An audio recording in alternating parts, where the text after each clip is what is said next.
Good evening, Style Esports fans, and welcome to a regular season matchup here in the Piltover group between the Holy Divers and the SandShadows. We are now jumping into Champ Select. Should be a best of three tonight, hoping for a good one. It will be a best of three, rather. Hoping to go to 3 games, I should say, bringing you hopefully those 3 games. I'm Jarl Carl, joined by Timmy Westside. How's it going?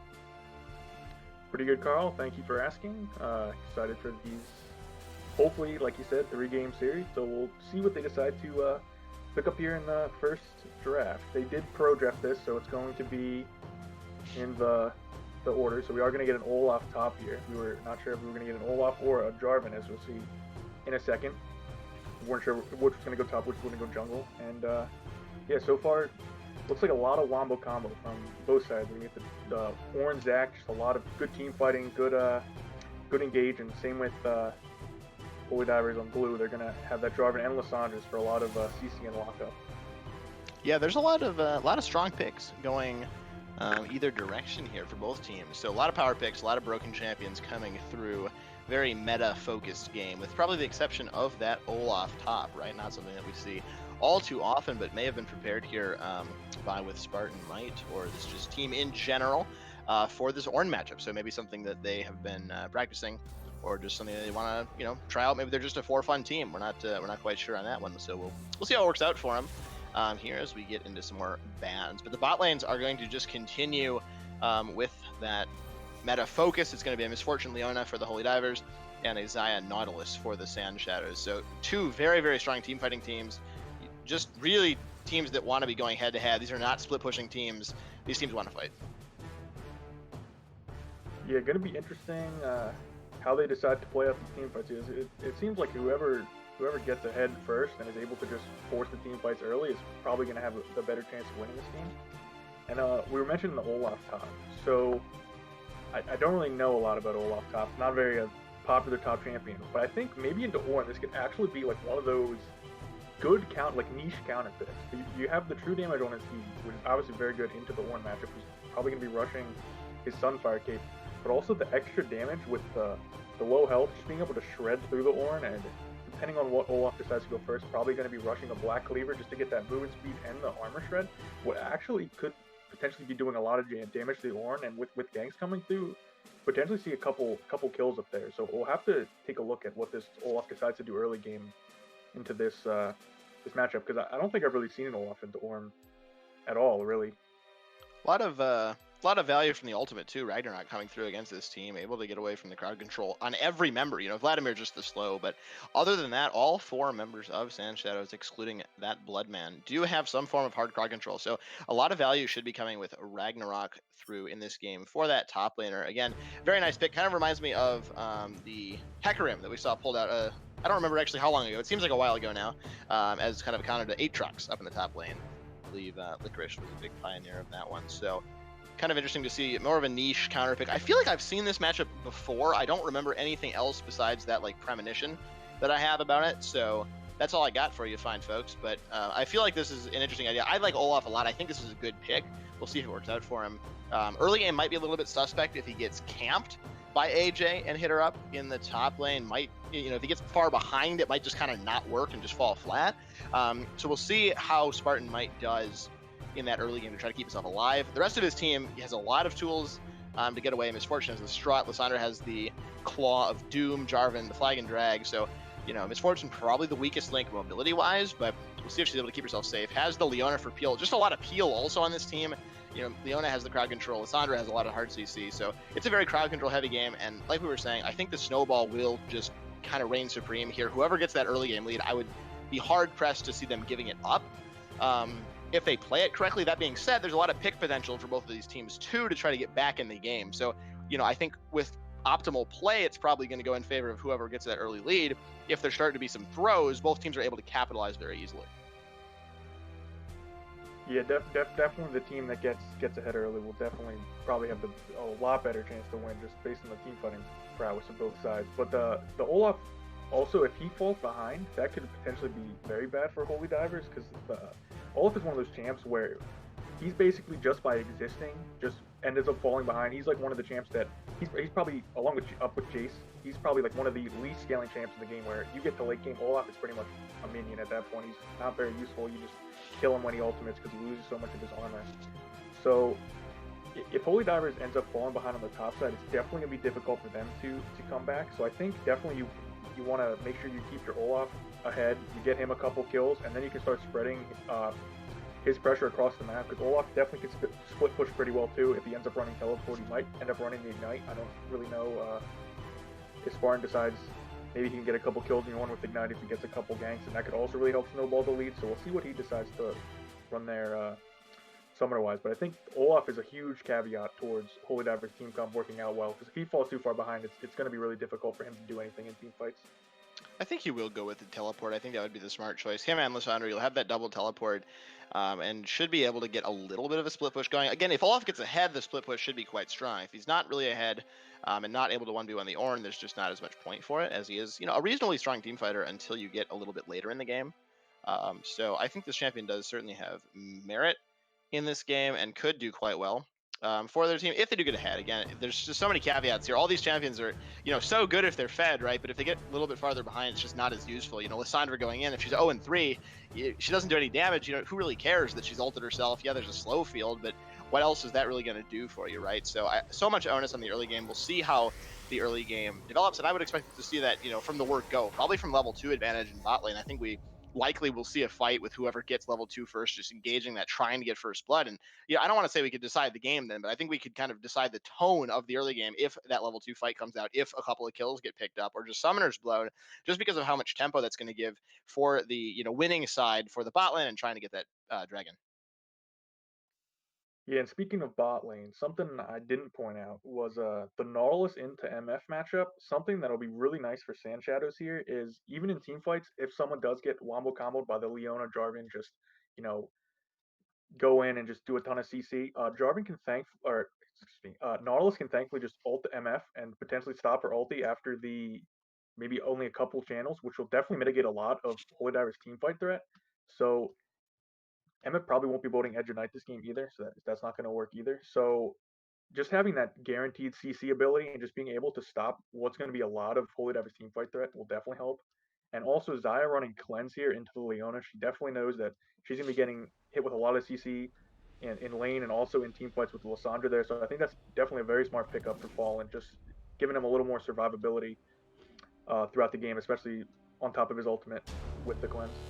Cleanse, very smart, I do think. I also want to touch on the Ignite for Rapcore in the mid lane on Lysandre, trying to go for, I would guess, just the healing reduction on the Vladimir and maybe some kill pressure in lane. Vladimir not a champion that dies in lane too regularly, so I'm reasonably surprised to see that. I think you give up a lot of side lane control by not having that second teleport. We'll see if it comes back to haunt them, or if, Caster Kirsty ends up getting 3 kills in lane and just takes over the game with that Ignite, right? But I think that's a little bit questionable, at least to my mind. I like the Cleanse a lot from Fallen. I think that's very, very smart. Having the heal on the support still, all you're giving up is the Ignite, and you can Cleanse Ignite. So that is something to watch for as well. As we see, we are onto the Rift, and Holy Divers are very onto this trick by the SandShadows. They're looking to collapse through. We might actually see a 5v5 at level 1. Buckle your seatbelts, folks. Here we are going. Rare Candy get into the fight. The flag is down. Hitter up and Hilsey trying to run for those heals. 1 flash has been burned. Has to be 2 here. You'd expect to see, I tell a lie, actually, Hilsey going to get himself out to safety, but a somewhat failed invade by the SandShadows cost them a flash. Yeah, that was a weird invo by SandShadows. Holy Divers level 1 is really strong, especially the fact that Olaf was also bot lane, kind of knew what that was going on.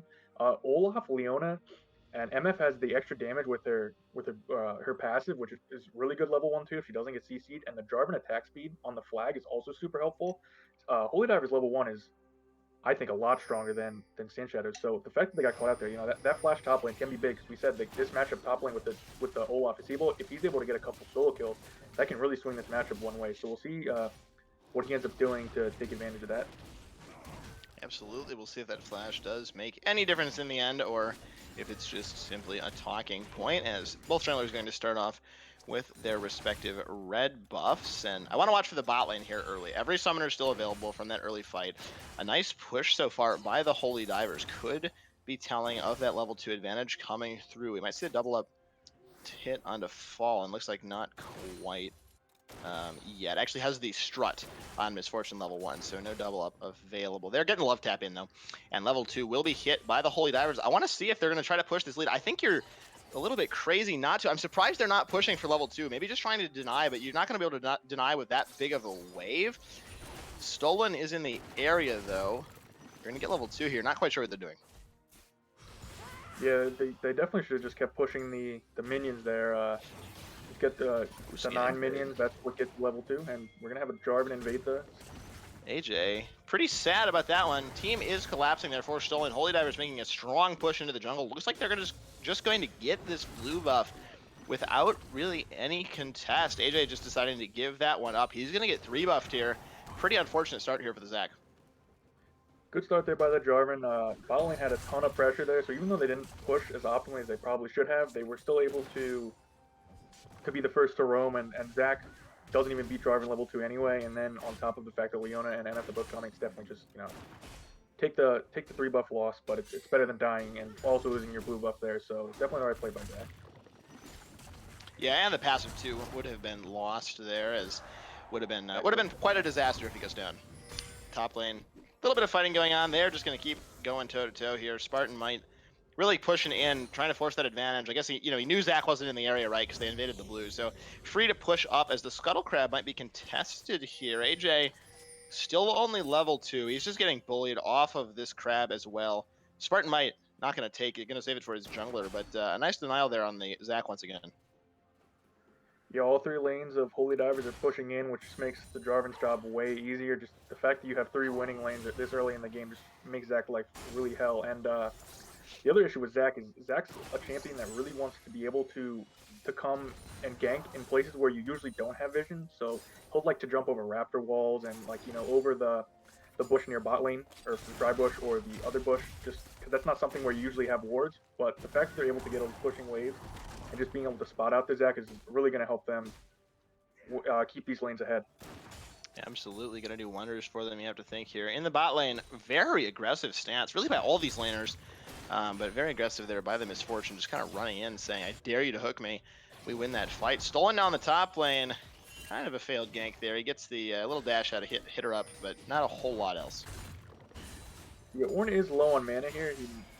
If he has enough gold, he could always buy a mana crystal, but he actually spent one on a ruby crystal instead. So I don't believe he has enough gold to buy a mana crystal here. So he might have to catch this wave and then back in TP, but he might end up missing a little XP. But Olaf looks like he's just going to take the reset after pushing in. So Olaf is going to get a little bit of advantage here and also get his corrupting pots refill, which is a huge thing in this lane. The corrupting charge autos onto the Ornn does a ton of damage early into the game. So it's a really good play by Spartan using that early into the game.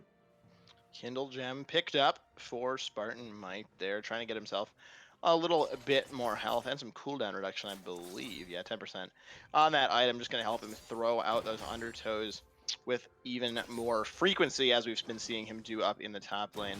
Ornn going for that Bomby's Cinder. So no more mana, but has refilled it in the fountain. So he should be good to go here for just a little while, as decent CS lead actually opening up in the mid lane in favor of 96 here on the Vladimir. Might be a bit of a freeze there. Have to check on that. Not really, actually. So he is just up a couple of farm. He's going to end up about up a wave or so after this gets collected at his tower. Yeah, good job by him. Just, they're pretty much losing everywhere else in the map, so at least he's able to get a little bit of farm rate as we see. A little bit of... There's the flash engage onto the Xayah. She's just going to go down straight away. First blood going over in favor of Leona. This is just... It looked like a fight, and then it just wasn't anymore, as Fallen just finds himself taken out. No flash even expended. Had no time for that summoner. He goes down for first blood. They just got flashed and then autoed by the Leona, get the auto stun, and then they were able to just burst it down really quick. You see the wombo combo there with the Leona stun and then to the Jarvan knock up. So just way too much damage even through the cleanse. Didn't even have a chance to flash. And they're going to be able to pick up first straight here as well. That's really good for them here, right? Getting that first dragon of the game. Almost up 1,000 gold at this point, as Missing Link is going to kind of break this little hold that was going on in the bot lane by Hilsey. And that's just a very, very early dragon, setting them up for a soul 15 minutes from now. I know it's early in the game to be talking about that, but that is something we've been mentioning, that snowballing factor in this game that could be coming through. So something to watch out for, as that first mountain dragon has gone over. Ocean dragon will be the next dragon, so we will see either that cloud or infernal soul this game, as the teams seem to have kind of just gone back into a little bit of a farming pattern here after that fighting in the bot lane. And actually, if it is a Cloud Soul, that's really helpful for Olaf. If they're able to get up that early, pick up that early soul, and at like 22 minutes or whatever, Olaf will just have so much extra power because he really won't have fallen off too hard by then. So just having Speaking of the ability to Olaf, basically sprint through teams is we're gonna see a little bit of a fight here, but it's a little bit of poke back and forth. they're going to be Zach fine. did pick up the Zach did thankfully pick up the scuttle there, so at least that was not a loss for him. So he's just getting a little out pressured in the early game, but all of his lanes are kind of either going even or losing, so it's kind of be expected here. So hopefully he'll have a little more agency later in the game. Thankfully, Zach does scale pretty well, so it's not the worst for him as long as he's able to not die. So Hilsey now in the mid lane has arrived. Can we get to that Claw of Doom? Rapcore, yes, just in the last second. Able to get to that one, gets himself out. A nice roam actually by Hilsey, just a few frames probably off being able to interrupt that, maybe forcing that ultimate or the summoner spell flash out of Rapcore, but as it stands, nothing to be done there. Nice roam, but nothing gained. yeah, I'm not sure how close Hilsey is to level 6. If he was level 6 there, he could have buffered the CC so she wouldn't ever get back. So just a little bit early on the gank, but good job by Rapcore just being able to buffer the E before she gets stunned by the Nautilus hook and able to get out of that pretty freely and just wasting a little bit of Nautilus. Absolutely. Vladimir still up a decent amount of farm. I'm not really entirely sure how that happened in the mid lane, but finds himself up a cool 15 farm in that 1v1. So very well done by him. A somewhat similar lead opening up in the bot lane in favor of Missing Link and Rare Candy. Not quite as extreme, and there was a kill down in that lane, right? So it makes a little bit of a difference there, as Fallen did have to go spend some time in the Death Chamber here, as Vladimir going to find himself on the receiving end of that ultimate from Rapcore, forced to expend that one. Yeah, Fallen's also going to pick up this wave here. Should be a good, 8 or 9 CS. So she's not behind as much as it initially looks. But yeah, Vlad is just slowly building him a big CS lead, almost 10 CS per minute, which is like pretty standard for very professional play. So that's really good for him. Just being able to build up slow leads by CS is just a great way to be able to snowball farther into the game. So he's doing that pretty well. But it looks like Jarvan might be coming over here just to clear out the wave. Yes, stolen in the mid. He's going to get jumped on by AJ, though, under the tower. Forced to use his flash to get himself to safety there. A nice summoner spell forced out by Zach on pretty much just a random drive-by, not even really counter gank. The Stolen was just coming to clear the wave, I think. Maybe get a little bit of poke down on the Vladimir, and he found himself having to use the flash to get away from the blob. Yeah, he kind of eat into the wave to clear it. I think he should have just walked up and maybe just used his flag for the attack speed, and then just been able to like push out the wave and just force the Vladimir off. He kind of just decided to go all in on the Vladimir, and that wasn't really ever going to work, as we're going to have a trade of ultimates in the bottom. Yeah, so, definitely. Yeah, I mean, a little bit of 1 for 1. That's a pretty standard trade there. You want my ult, okay, I'll use mine. Everybody uses their ult. So no bullet time and no feather storm available in the bot lane for quite a long time, actually. It's a longer cooldown for Xayah than it is for Misfortune. So I think the bullet time will be up in time for the dragon. It will be about 20 seconds late, whereas the feather storm will be almost a whole minute late. So there'll be about a 40-second window to try to use bullet time. There is the solar flare. They're going to try to be going right now. The cleanse under this one. Hilsey under the tower. This is just a straight tower dive. Rare Candy's going to be fallen here very shortly. He does go down. Stolen under the tower as well. Has not drawn aggro. Fortunately for him, as Fallen picks up the kill onto Rare Candy. Traded 1 for 1. AJ very low. There's the flash for Missing Link. I think he flashed in place. Not sure what happened there. He's going to be going down. Into the passive goes AJ. He's trying to keep himself alive. The teleport to get him back up. Missing Link trying to get desperately to the blast gun, but here comes Vladimir. He's going to be picking up the kill as well. Stolen now running for his life, but there's a call of the Forge God coming through from the teleport. Stolen just trying to buy a bit of time here, but he's being funneled straight into Hilsey. Spartan Might has arrived as well. Not sure this is the fight that he is looking for. Stolen actually with a nice juke. He might be getting himself out. This is an ex-Peke level escape, trying to be like that cat and get himself out of this one. He's going to keep running. Elastic Slingshot might end up being his doom. He's going to get to the Blast Cone, and I think he has done it. He has made his escape. So Stolen, a great escape to get out of this one. In the end, though, a kind of a chaotic tower dive. Yeah, they kind of got a really great Leona engage with her ulti hitting both people, getting the double stun there. Was able to get the cleanse and the flash out of Fallen and the heal out of the Nautilus, but then just kind of going a little bit too deep. I think the MF flash was actually just the spectator bug. I think that's been a bug for a couple of seasons now. That's probably what it was, or she just flashed in place. That may have also happened. But yeah, just going a little deep, and they did get their Zac passive out, which is worthwhile. But the fact that they just got collapsed on by the teleport from Orm, which was way ahead of the Olaf, and then Olaf basically wasted his teleport for nothing. He pretty much gained nothing from that. So I think definitely a win for SandShadows there, just slightly. But the fact that Drama got out definitely makes it not as big of a win as it could have been. So at least that was good for the Holy Divers there. As we're going to Popping see a little into a bit of a pause. pause. Yeah, forced into a pause here. Fallen, we're told, has disconnected. We did see him disconnect once from Champion Select as well, so wishing his internet all the best from us here. But gives us a little bit of time to kind of break down the game state that we're in. The dragon has just spawned, Timmy. So that second dragon of the game is available. All of the ultimates are up for Holy Divers except for that Ragnarok, which we saw used in the top lane. And the ultimates are currently down for SandShadows. There is no ultimate on Vladimir, on Xayah, and very shortly on the Nautilus. That's basically up, but no big ultimates for either of the carries here. I think now would be probably a good time for the Holy Divers to try to force on this dragon. Their jungler is just recalled after his great escape. He's completed his jungle item, has a phage as well. The bot lane is shoving up. Their ultimates are available, and the Vladimir is recalling. I'm not quite sure if he's on a ward. Right now, the Mia ping seems to be going down, at least where I'm paused, so I think they probably do not quite know where he is, but I think this is the time to try to move on toward that dragon and try to get that second stack going. Yeah, if they keep track of the ulti timers, they should know that they probably have a good chance to get this. And Ornn also doesn't have TP, and I think Ornn in one of those dragon team fights is definitely going to be doing a little bit more than if Olaf was there and Ornn was there together. So the fact that it's going to be a 4v4, I think definitely warrants its way well for Holy Divers. So we'll see if they just decide to force this. They'll be able to push in the bot wave and move over, and someone's going to have to clear that bot wave. So I think they have a good 20-30 second window to be able to try to pick up this Drake, and I think they probably have enough time to get it before SandShadows is gonna know what's up. So they SandShadows does have a ward over in the Pixel Brush though, it looks like, so they might be able to see a little bit of it, but I don't know how much it's gonna matter in the long run. AJ also seems to be pathing towards top lane, so we could find ourselves kind of in a situation where there's just no one there to contest. Even if they know what's going on, right? They're gonna have vision of it being done most likely, but if it's just Xayah and a Nautilus with ultimate, in that fight, there's no way to stop that dragon, right? If AJ's, on his Krugs, which is where it looks like he's going right now, Vladimir's in base. There's just no way to get there in time, no teleports. So I would expect this dragon to go over to Holy Divers if they started up straight away. If they don't, we could just see a 4v4 team fight, which I wouldn't, bet too heavily on either team. There's just not enough items really to kind of be able to say definitively that one team is ahead. I think Holy Divers, probably has the edge, especially with the ultimates available at the moment, if it's just a little bit delayed. So I hope to see them go for it. I think that's probably the best play for the Holy Divers at this point. The Herald's not available right now. That's up in just under 3 minutes. Your jungler's just recalled. I think this is the best time you're going to have to take a dragon. A summoner has reconnected. Yeah, it looks like Xayah has reconnected, so hopefully we get back into games soon. And just want to point out, Holy Divers has gotten themselves about a 2K gold lead at this point in the game, so about 12 minutes in.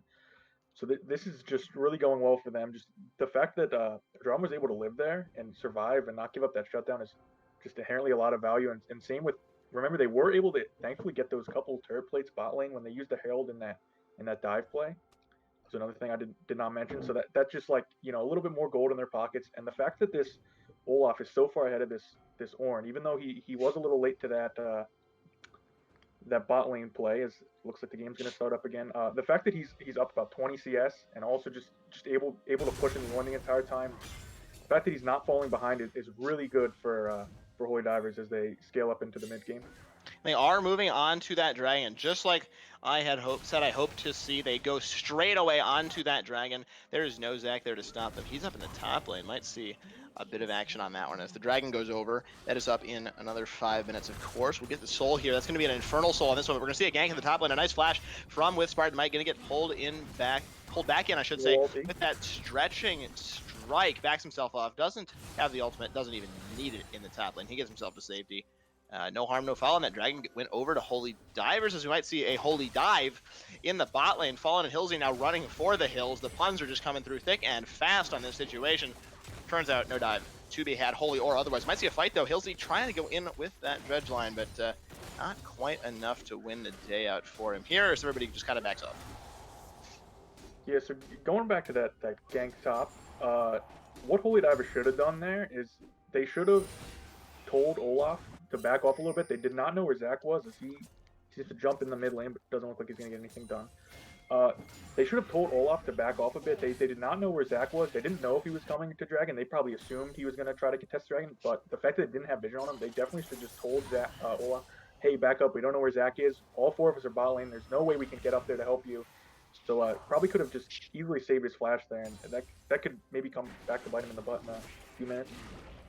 I also want to point out that the Vladimir in the mid lane is kind of the bright spot in this game right now for SandShadows. If we flip over to the individual gold here, still maintaining, excuse me, about a 300 gold lead over Rapcore there in the mid lane. And so, you know, there's a gold deficit in every other role across this map of about 600, you know, 400 to 600, except for in the mid lane where we're maintaining that 350 gold lead for the SandShadows. So I think if they are looking, there's a flash for the tower. He is definitely looking. Rapcore could find himself in all sorts of trouble. The ultimate gets canceled out there as we flip up into the top lane, as Rapcore is going to be okay. There's the ultimate going down onto Misfortune. The Solar Flitter trying to get a bit of peel. Stretching Strike going to bring her back in. Featherstorm trying to pull Fallen back up into the air, but he is going to be going down very low. He gets taken out as another Dredge line is going to connect onto Missing Link. Can he get himself out? Still has the heal available. Could be a bait here. Has used that one. Hilsey going to be falling very low. It's just Elastic Slingshot also going to be getting AJ out to safety, not going back in. Maybe could have picked up the kill onto that Misfortune. He gets himself out. But in the end, a nice play by the Holy Divers bot lane as they win the day 2-1.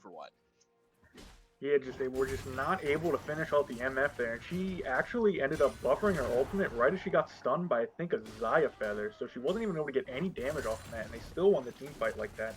So that's definitely a very big swing for Holy Divers there. Now, almost 4,500 gold. I'm doing my math correctly. 3,500 gold, excuse me.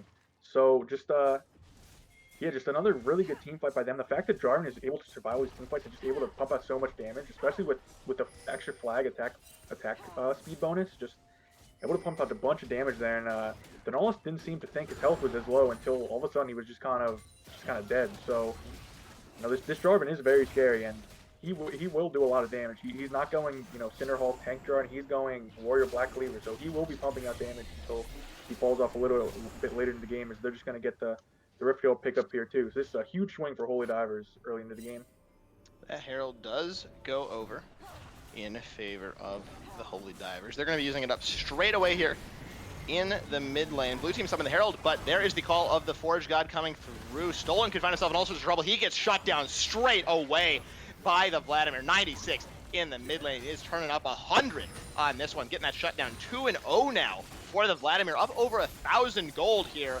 Doing pretty well for himself. Missing Link in the top lane, going to use that bullet time fallen. Can he get out of it? Oh, the level up gets him the health. I think that kept him alive here. Hilsey has arrived as well. Missing Link, the flash onto the tower. Going to be picking up the 1 kill, but he's under the tower. There's no way out. He's going to be finding himself back on the fountain as Hilsey there to avenge his AD carry, but Missing Link just goes crazy under the turret and picks up the kill.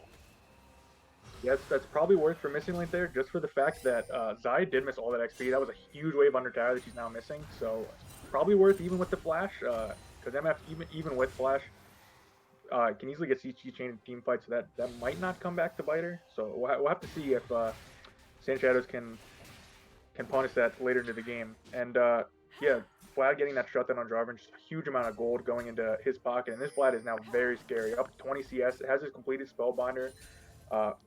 Probably very close to his second item now too. They definitely have to watch out for this Vlad, especially if he's able to get to the back line.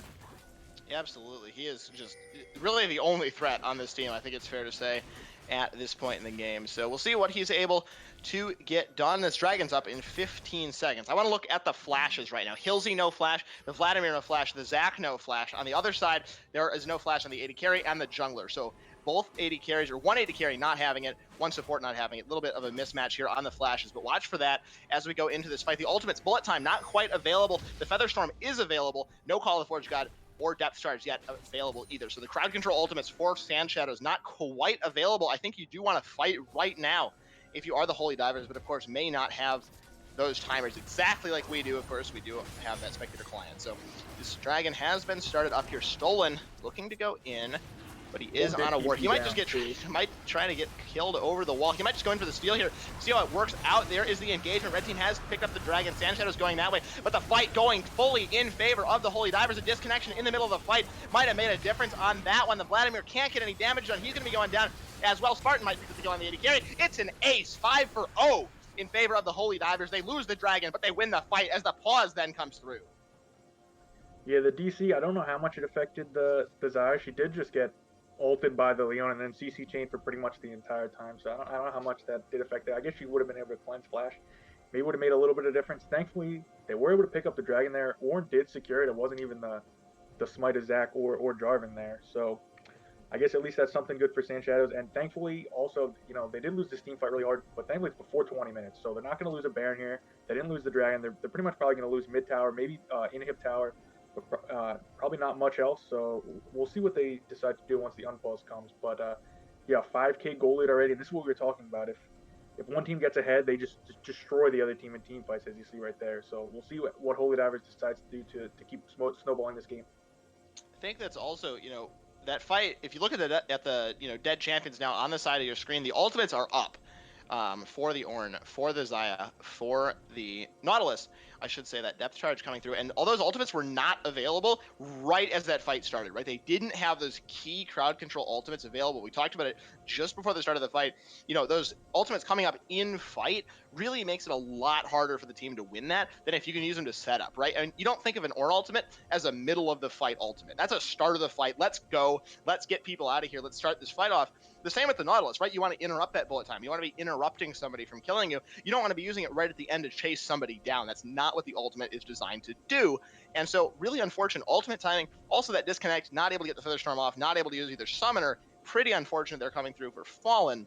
Overall, just, I don't want to say an unlucky fight from SandShadows and take away from the Holy Divers team fight prowess, but, definitely some things that could have gone better with just a couple of seconds difference. Yeah, that's something you really got to pay attention to. And they also ended up using Ornn TP there too. So they do thankfully have Vlad still with TP. So they should be able to contest Baron when it comes up, even though they'll have a little bit of a disconnect with the Ornn TP when that spawns. I don't know if Holy Divers ended up seeing the TP. It was in the jungle a little bit before the dragon. And they did get that dragon, which is, I think, going to have a huge impact. Because if they're able to stall out a little bit, the fact that Holy Divers won't be able to get like a 23-minute soul and instead be extended to like a 28-minute soul. That can make a huge difference. Those 5 minutes. So we'll see what happens. Hopefully, Fallen is coming back. A little bit of an unfortunate disconnect, like you said. I don't know how much of a difference it would have made, but I think at least you would have been able to use that cleanse, that flash, Featherstorm out of there. Maybe do a little bit more DPS and maybe make that like a 5-for-2 or a 5-for-1. So yeah, just a little bit of an unfortunate DC. So hopefully we'll get back into the game soon. Yeah, would hope to do so. Also like to apologize for the constant sweeper noise that we can all hear. Thanks to the pause. I'm pretty sure that's where the stream is paused It's a as little plumbing. well. So yeah, apparently a little voice in my ears tells me that that's been muted. So shout outs to Axman87, who is our gracious host this evening. Make sure to check him out. I think he likes to banter in the chat a little bit. So maybe you can catch him there as well. But the summoner's disconnected, which I thought he did a while ago, but maybe he reconnected and I missed it. I'm not too sure about that. So the AD carry Fallen once again has DC'd from the game. So wishing his internet again all the best and hope he comes back here shortly. I think, like you were saying, I don't think there's a whole lot of intricacy to what the Holy Divers are going to do now. I think this is going to be a pretty much a standard just run it down mid strategy for this team here. I think you might dispatch somebody to go collect the bot wave, maybe Missing Link to try to get the bot wave and the farm, although he seems to be leading the charge right now. So maybe that prediction is going to be a little bit not accurate. But I think the mid tower will fall. I would be a little surprised if the inhibitor tower fell. They are pretty far away from that, and they have 2 towers to go through. So I would expect this to be just a 1 tower and then maybe a vision control sweep coming through for the Holy Divers. But still a lot of gold going over, right? That's 5 kills, 1,500 gold, plus half of that for the assist pool going over to all these members. So a nice 5,000 gold lead has been established by the Holy Divers as we are now back into game. Yeah, let's Killing the mid lane. Yep, good. See what they do here. You're gonna be pushing out mid. Still, everyone dead on SandShadows. You kind of forget that they're all still dead because we've been paused for like 2 minutes. You think, like, oh, they're already on it. No, they're still dead. So they will get this tower. Probably get the inhib tower here. Nope, they're gonna play it safe. Back off. Fallen and the Nautilus have come back up. So they do have a lot of gold in their pockets. MF is at least gonna get the F sword here. Lysandra should get pretty close to that Hextech Gunblade, or the Hextech Protobat, excuse me. And Jarvan will definitely be looking to buy that Black Cleaver. So a lot of big item purchase here is Olaf is also going for a Bork, so like a little bit more of a split pushy build as Oh, He's also yeah, he's also hatching a ward, so he's going to be having to flash himself over the Baron wall in order to avoid being cracked too much on that one there. But Rare Candy and Missing Link now having to extricate themselves from this sticky situation they find themselves in the top lane, picking up that top tower, backing themselves off. I would imagine they're going to put some purchases in and get some more items in their pockets.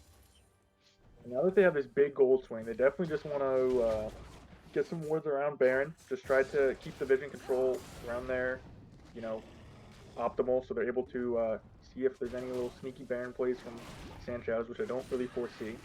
As you can see, MF is currently spam pinging Baron and spam pinging the Infernal Drakes, so they definitely have the Baron on their mind.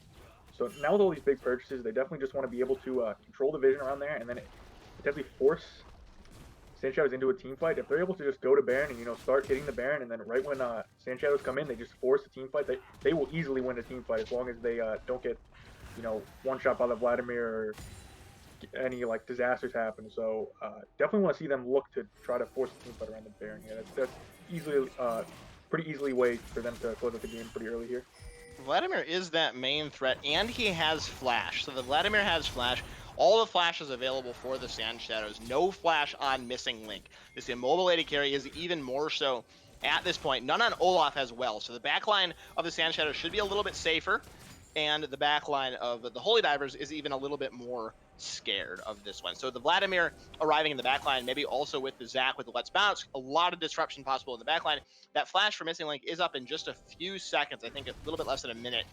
So he will have that up shortly. Something to watch out for if that Baron fight does come about in the near future, as it looks like both teams have kind of backed off a little bit. SandShadows sending a few members back to base to get a little bit more vision in their pocket. There are 4 control wards in inventory, so a lot of those are available for the SandShadows should they decide to fight back for this vision, as Holy Divers just kind of peels back to the Baron. The Scuttle Crab is in favor of the SandShadows as well, so they have some everlasting vision. Might not make any difference though, as the Baron's been started up. They do have Olaf TP here, so like I said before, they don't know. I don't know if they saw that orange TP here. So Teleport in the back. basically here.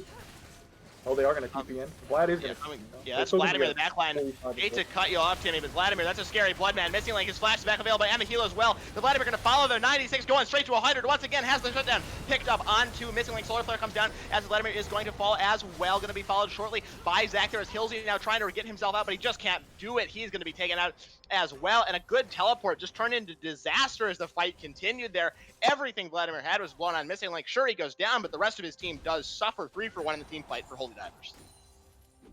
Yeah, like I was saying before, they just kind of went in before I could finish my point. Olaf had TP, and even if Vlad does TP behind like he did there, he did get the kill. They still have a 4v4 or a 4v3 because they should be able to just pick the Vlad off because he's going to have to use everything to end up killing the MF, which is what he did there. So they did getting that one kill. But then Olaf just TPs in, and then they kill the Vlad, and it's a 4v3 because Olaf had no way to get there. I think they were probably tracking the teleport timers or just assume that he teleported because I don't know if they had vision of that fight earlier. So that was a good job by Holy Divers there, just knowing that Olaf had no way to get to that, or Horn had no way to get to that fight, and they were just able to have the superior numbers and easily pick up the 1v3 there. Which they did do 1-for-3, or 3-for-1 if you want to flip that around. Very well done for them, as that Dragon now up in 15 seconds. A lot of tempo was gained by Holy Divers in that fight. One of my favorite words, if frequent viewers have not figured that out. Big fan of tempo in League of Legends. So a lot of that gained there by the Holy Divers. Just have initiative across the map. Kind of that like feeling that you're winning, feeling that you're on the front foot is really important in this game if you're trying to go for objectives and get vision out. They're just kind of one step ahead. Sure, the Vladimir's pushing in the top lane, but he's just not going to achieve a whole lot, as it looks like they just kind of leave Jarvan to do the dragon. Everybody just decides, we're out of here. You can do that, sir. You'll finish that in about 10 minutes. So we'll catch up with him in a little while. That dragon now has gone over. The push in the top lane becoming quite substantial. Actually, at this point, MF has been dispatched. Missing Link is over there now to respond to this. He's going to be fine. Vladimir at the tower, though, quite scary. Could do a lot of damage. Missing Link might, he's just going to die under the tower there. He goes down straight away. Huge amount of damage coming through. Really disrespectful there by MF. Yeah, so that's where you can see how that dragon pickup earlier, even though they didn't get aced, the fact that they were able to pick up the dragon earlier, SandShadows, they were pretty much able to just reclaim vision topside, just say, well, we don't really need this dragon. Getting soul point is a big deal, but if you guys want to go for another few minutes, as Fallen might get caught out here. Spartan might be caught out. There is the depth charge coming through. Hilsey, oh, the shutdown straight away onto Spartan Mike. He is just not tanky enough. Rapcore now going into the backline. Les Mounts going to flip him around. The shutdown goes over in favor of Vladimir. Once again, he is getting all the right kills in all the right places. As Spartan might, like you said earlier, Ragnarok on, there's no resistances coming through from that ultimate. He is really squishy, taken out by that Blade Caller. Yeah, and this is just turning out really well for SandShadows here, able to get the vision back in the top side, and then Vlad might get caught here. There's a lot of damage from that bullet time.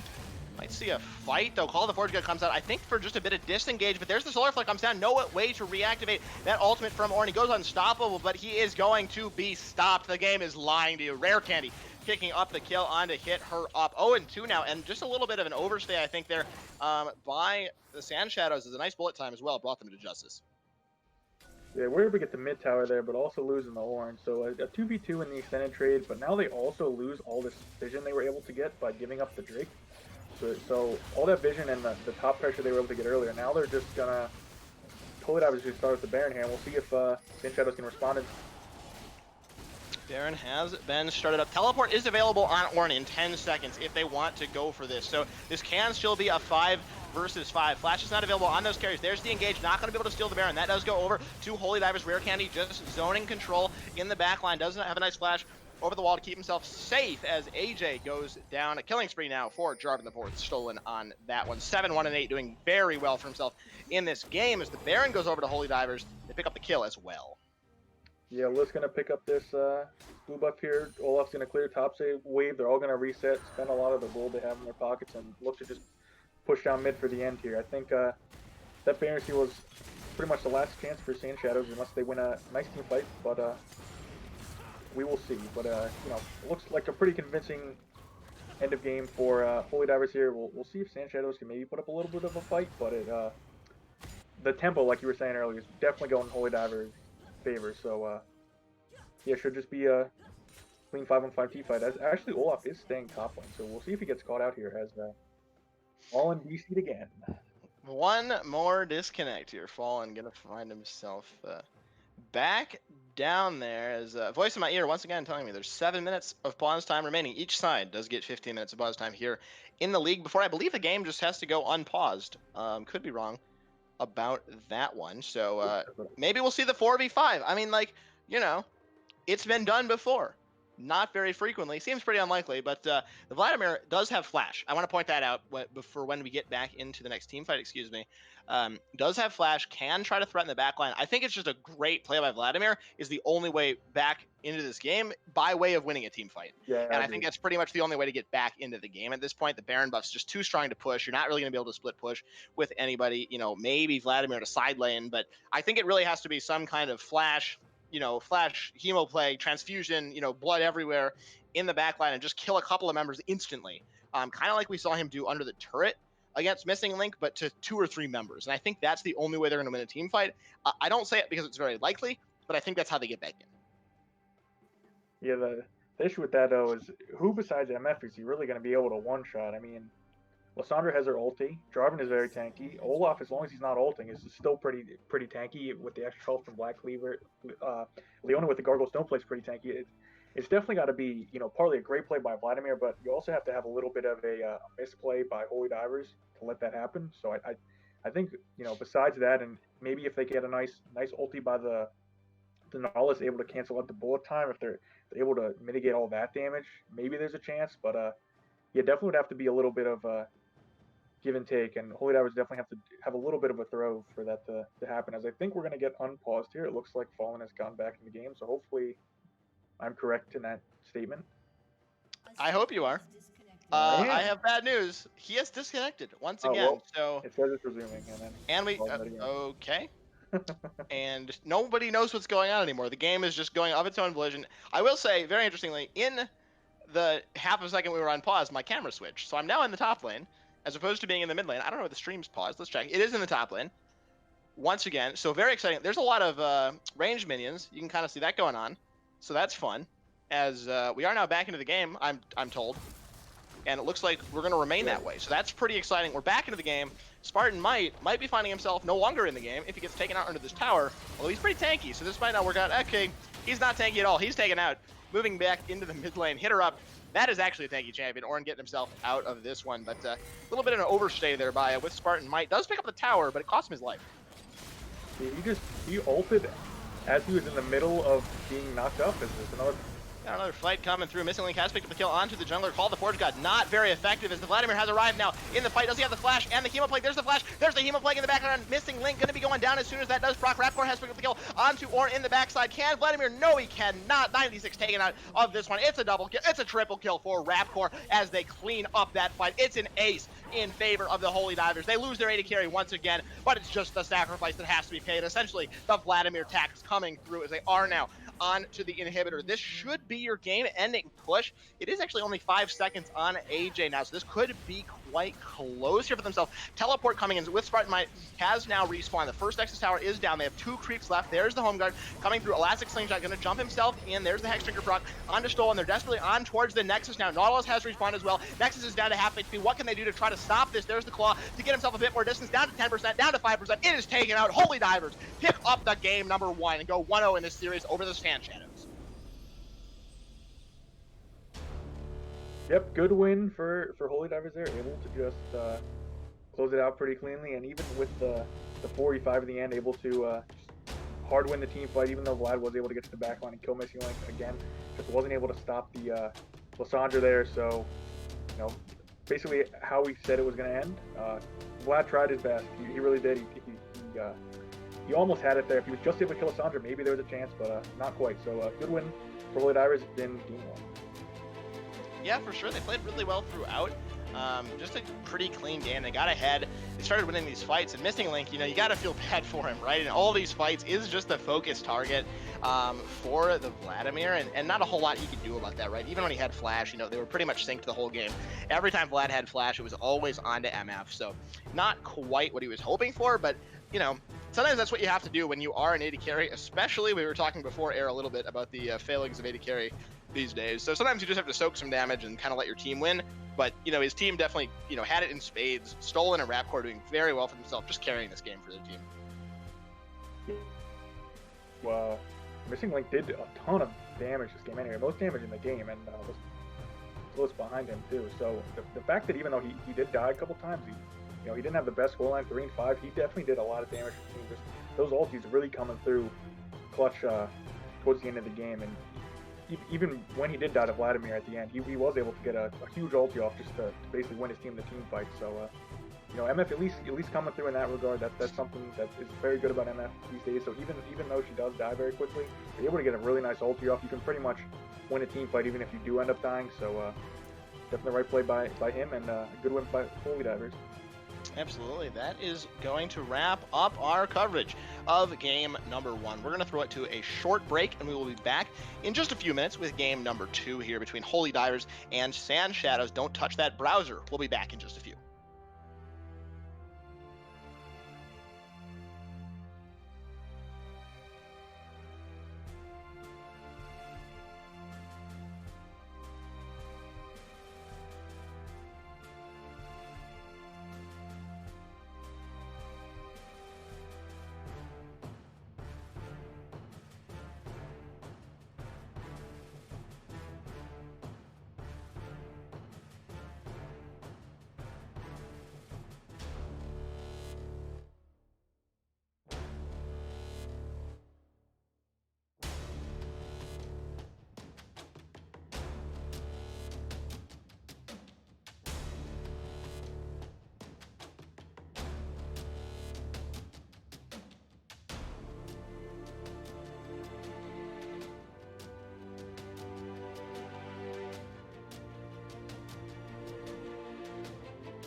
Welcome back, Style Esports fans, to our best of 3 here this evening between the SandShadows and the Holy Divers. It is 1-0 already in this series in favor of said Holy Divers. We are getting into game number 2. I'm Jarl Carl alongside Timmy Westside. Another pro-drafted game. Timmy, how you feeling? Doing pretty good, Carl. Teams did switch sides here, so we're going to see a little bit of a switch in that regard. So, yeah, like you said, pro-drafted, so just hope we quickly get into these picks. To spoil it a little bit, we're going to have can't remember what they picked. We have an Ornn top on right side and a GP, that's right. So it's going to be Ornn and a GP matchup, which I actually like this from the fact of GP. So a big problem with Ornn is that he just kind of scales infinitely into the game with his upgraded items. So a lot of teams try to like pick something that counter Ornn in lane, and I think the best method of doing that is more or less don't even counter him in lane and just try to get something that also scales ridiculously well. So GP definitely does that. So the fact that he'll also be very relevant late game definitely bodes well for SandShadows here, as the junglers also get picked up.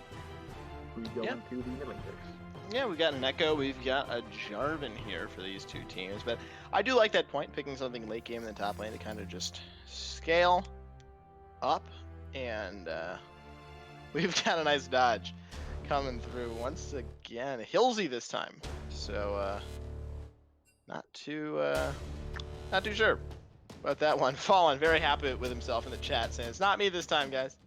It wasn't me, as we're gonna be just chilling here for a little bit here. We're Hillsy's back in the lobby, so should be good. Count doesn't have Mord. I'm not sure what the situation is with that, but we're gonna figure it out as we go on. We're back into Champ Select, and I guess we'll just see if we can remember what the bans are at this point as we just see the picks come through once more.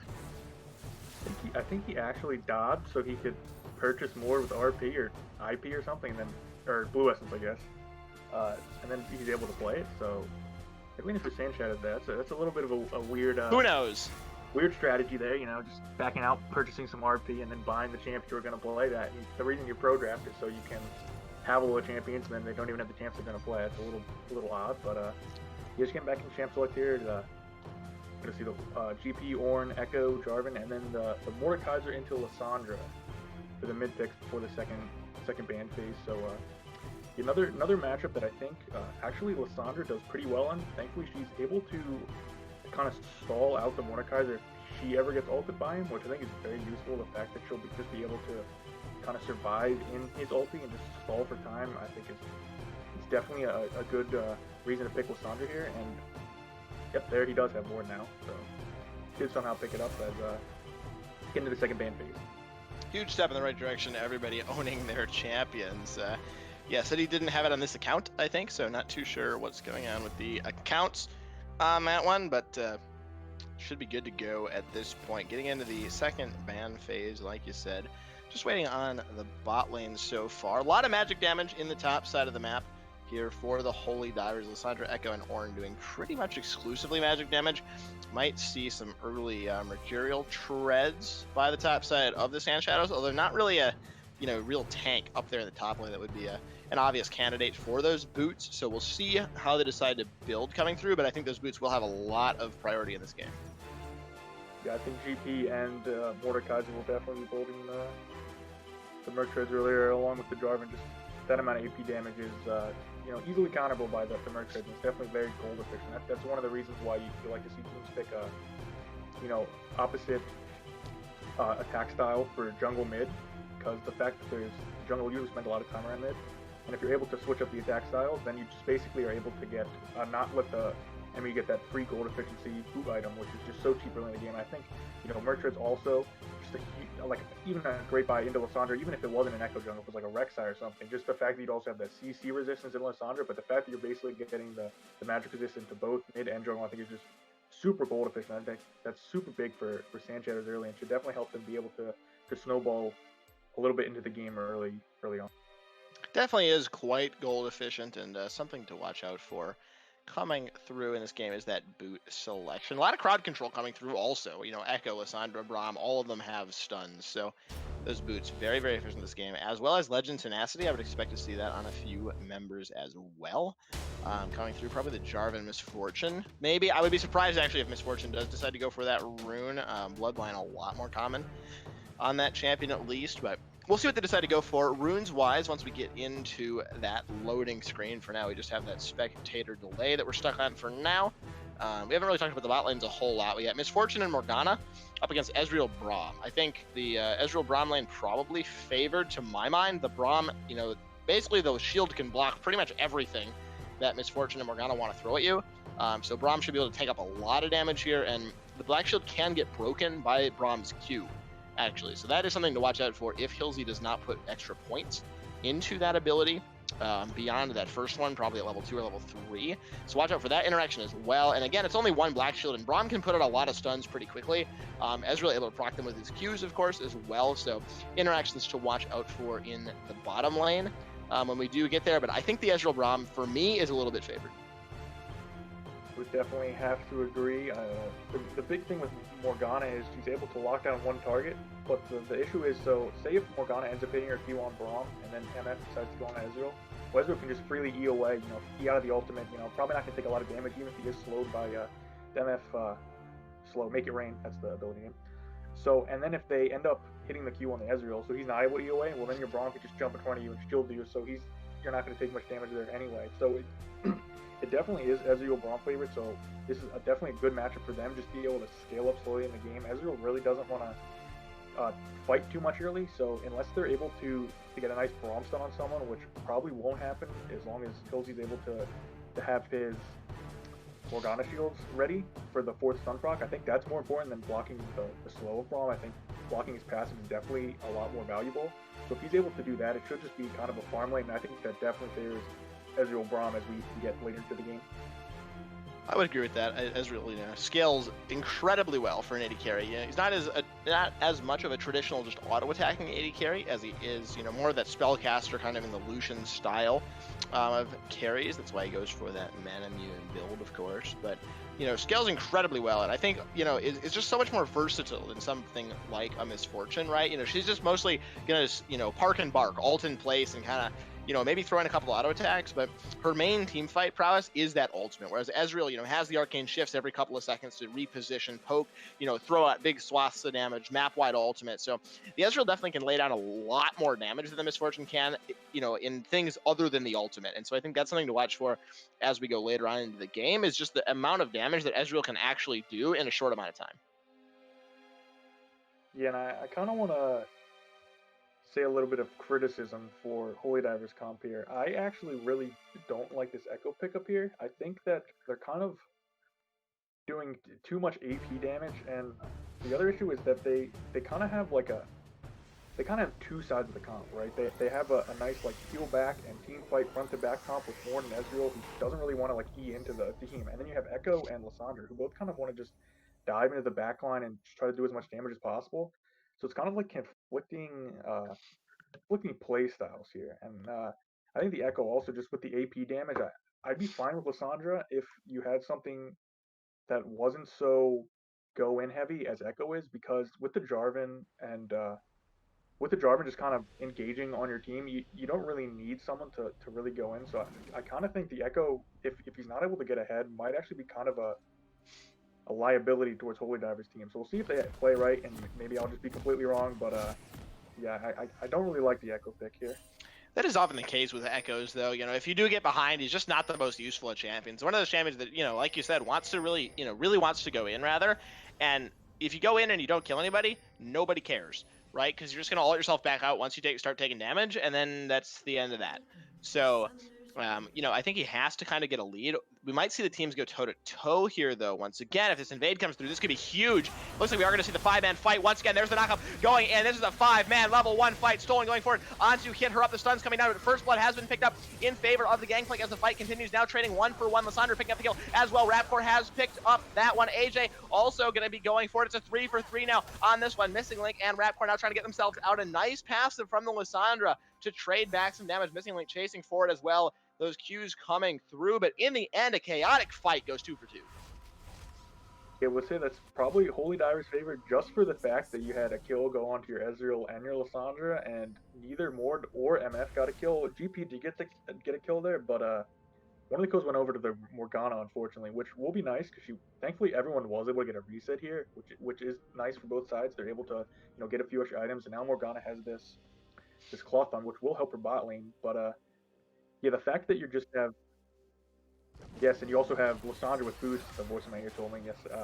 Another big deal. That's definitely going to come in very clutch, especially with dodging all of Mordekaiser's abilities. I think that definitely come into play early in the game. So yeah, kind of a split team fight, and honestly, Echo really doesn't fall that far behind from this. So you were saying like, if Echo falls behind early, that can be really bad. And he did die first, but thankfully his team was able to get a couple kills there, so it's not really going to be too punishing for him.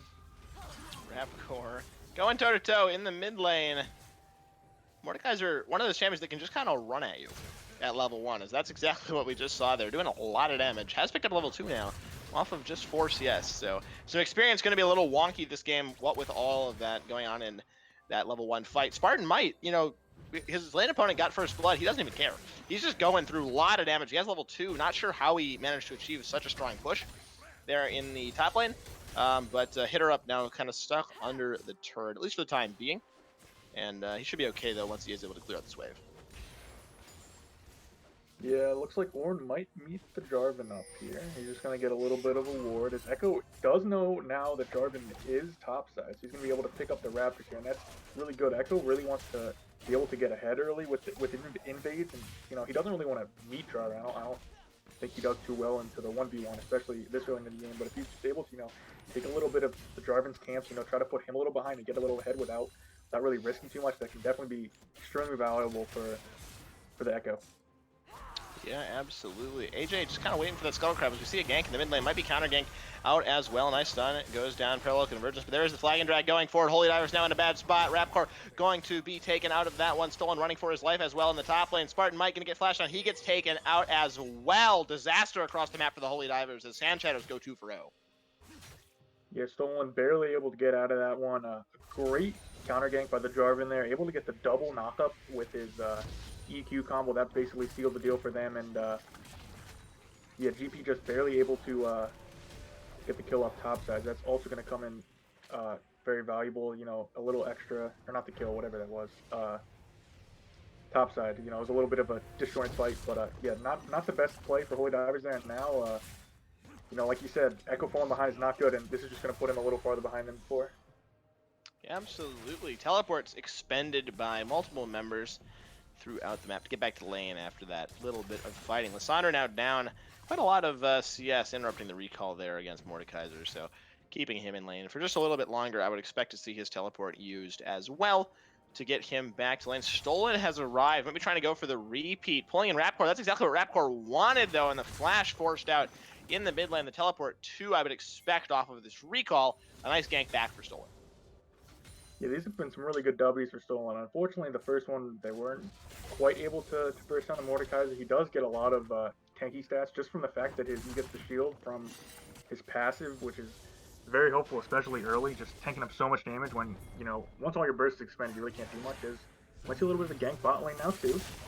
He's now in the bot lane. Winner's Bite not going to come through. Not terribly impressive gank. That binding, a nice one by Hilzy, landing onto Stolen there to stop that gank in its tracks. Dragon now spawning. That is that Cloud Dragon on the map now, but Stolen's recalling, so that's not going to be started up by him. Going to have to wait a few more minutes. Yeah, I kind of want to see Jarvan actually head up to topside here. So maybe try to get the Dragon. They are pushing bot side, but I would like him try to, snowball the CP a little more. The CP already has 2 kills and already has a phage at 5 minutes, which is ridiculously strong early. So the fact that this GP was able to just get so far ahead, if he's able to get his Triforce really quickly, if they get a gank up there and he gets another kill, that could be like a 12-minute Triforce. It would just be huge. If we're gonna see a gank mid here. Rapcore's fine. He just claws out. He's good to go. Yeah, really good juke by him there, avoiding pretty much all the CC to able to buffer that E there. The thing with Lissandra is when you want to gank her, you really want to try to bait in the E actually.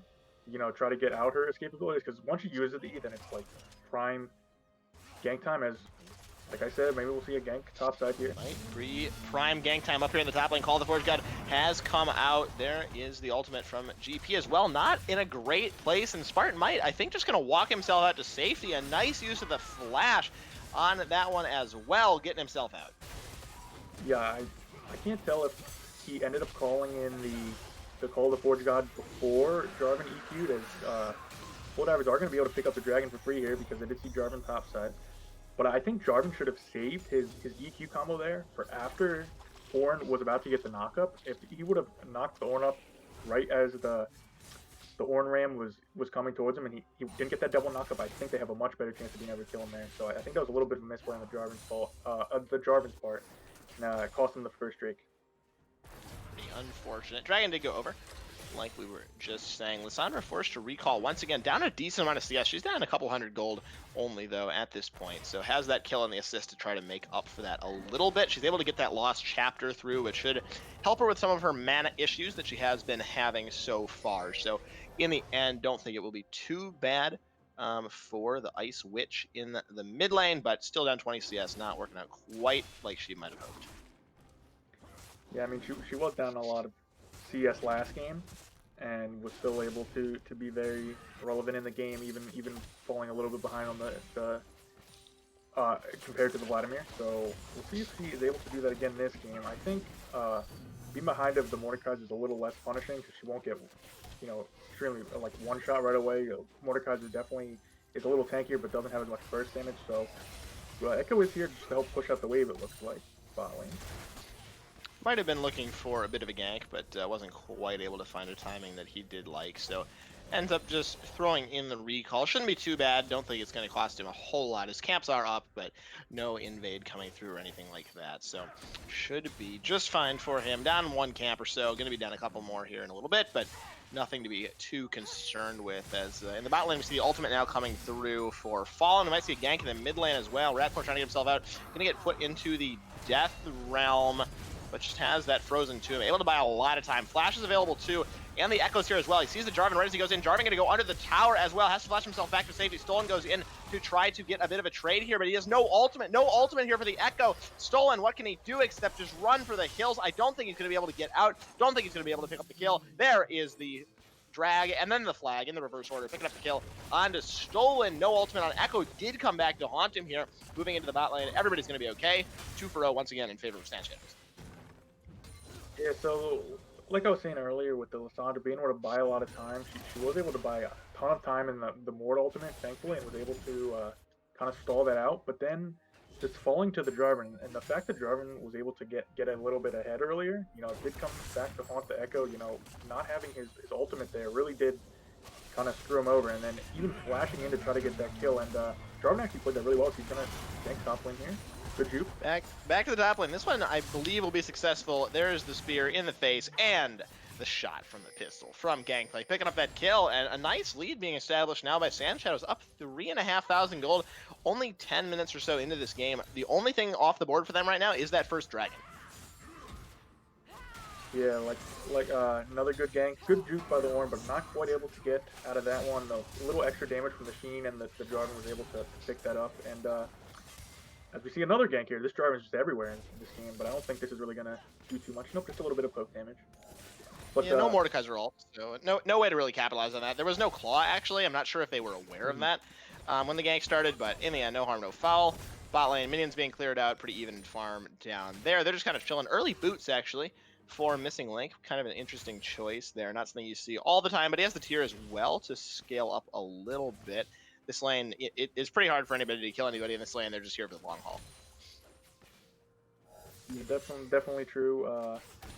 Now this GP, he's back here. He already has his Triforce. Like I said, early Triforce, this is at 10 minutes into the game, and Triforce is the most expensive item in the game, I do believe. I think it is a little bit more expensive than Death Cap, and the fact that he has this early, he's going to be able to one-shot the backline minions with a barrel into his queued 4-shot, so GP doing very well for himself here, and he's about to hit level 9 to get that extra second off of the barrels, so, or that might be level 7 actually, but level 13 is the big level for GP, so the fact that he's just able to pressure the lane here this early is really going to be helpful for them top side. Should be a nice free Rift Herald as they are pinging that right now. Recall coming through in the bot lane. Looked like for a second there for SandShadows. They might stick around for just a little while longer. The Dragon's up in 20 seconds, so if you're going to recall, you got to do it now. And there's pretty much no mana on Fallen, so interesting recall timer here. There is mana on the bot lane of the Holy Divers. We'll see if that turns up anything in this fight. Ward not really going to be contested here by the Holy Divers. They put down one more. They should be able to clear out this controller. This might turn into an actual fight here at this point. There's no ultimate available for the Ezreal at this point. The stun going to get blocked out by that Black Shield. And this one, they're going to be continuing. Another Winter's Bite going to miss onto Fallen. Another Q as well. Everything just missing here in the bot lane for the Holy Divers as the Death Realm has been expended. Rapcore able to escape from that one. Parallel Convergence comes down. Not going to stun anybody up as they are going to get out of the Death Realm. Here comes the teleport through. No Cannon Barrage quite available just yet. Stolen going very low. Does have the ultimate. Can he get himself out? Yes, he can. Just in time. Able to go back. There's a shutdown going down onto Jarvan. Spartan Might has picked that one up. Rapcore missing link and Spartan Might now the only ones left alive here. Can they get themselves away from this one? Rapcore trying to get out. He's going to be going down. Fallen has picked up that kill as well. Cannon Barrage, great. Coming off cooldown. Picks the kill onto Missing Link. It's just Spartan Might. He flashes over the wall. He's going to be okay, but in the end, a 4 for 3 in favor of the Holy Divers, I do believe. Yeah, tell a lie there. The team's getting all mixed up in the notes right now, but the Dragon going to be in favor of the SandShadows. Yeah, get the Dragon here, win the team fight. I think that was actually a 4 for 2, I believe. I think the GP was also able to stay alive there. So the fact that GP does have his Triforce, just the extra damage here is just insane. I don't think Holy Divers was really expecting GP to be able to just come down and do that much damage. As might see someone get caught out here. Yeah, Stolen not in the greatest of places here. Trying to go back in on to hit her up, but the oranges come through. It's okay on that one as hit her up doing pretty well. 5-0, 500 gold bounty at 12 minutes into the game. That's the GP dream. You have to think for that late game scaling champion. Having the Trinity Force, he's just a monster at this point. Yeah, so like I was saying before, GP doesn't really beat Orin in lane, but thankfully he scales pretty much just as good as Orin. He's able to do a lot of damage late game. Well, if you start off 5-0 and have your Triforce at 10 minutes, you can beat pretty much any champion, and that's just going to be like a dream for your champion into Orin. So the fact that he's just this fed this early, even with Orin getting these 2 turret plates, GP's just going to be shredding through Holy Divers here. He's definitely be a problem later into the game, and a big shutdown on him already as SandShadows does pick up the Rift Go there, might look to bring that top. It does only have 3 plates left, and Ornn is recalling, so if they're able to get that up there and give GP even more gold, that'd just be insane extra scaling this early into the game. Only 20 seconds or so left to do that. I think they are looking to do that. Yeah, he's walking up there. AJ going to drop that. You have to think this should be in plenty of time. There it is, has been summoned up in the bot lane. We're going to move up, or move down to the bot lane, rather. Teleport coming through. A nice flash from Fallen to try to keep himself out. Missing Link as well with the Arcane Shift for a bit more space. Rare Candy going very low. He's going to get slapped by a mace right in the face. He's taken out of this one. Stolen now trying to contest this fight as Rapcore has arrived as well, fighting on multiple fronts. Rapcore with the ultimate coming down. Can he pick up the kill onto Hillsy? One more auto attack should do it. Yes, he can. Picks up the kill, but he trades his life for it as well. Misfortune picking up that kill. Fallen on the receiving end of that one. Mordekaiser has arrived as well. Death Realm's still available, so something to watch out for if the dive comes through. Missing Link, gonna get jumped on. He might get sent into that Death Realm. Yes, he does. He gets taken out straight away. Not able to get anything else done there. Stolen as well, soon to follow. He's going to be in the Death Chamber in just a couple of seconds. Pretty low health bars, but it's not going to matter. A double kill for the Mordekaiser. SandShadows doing really well in this one.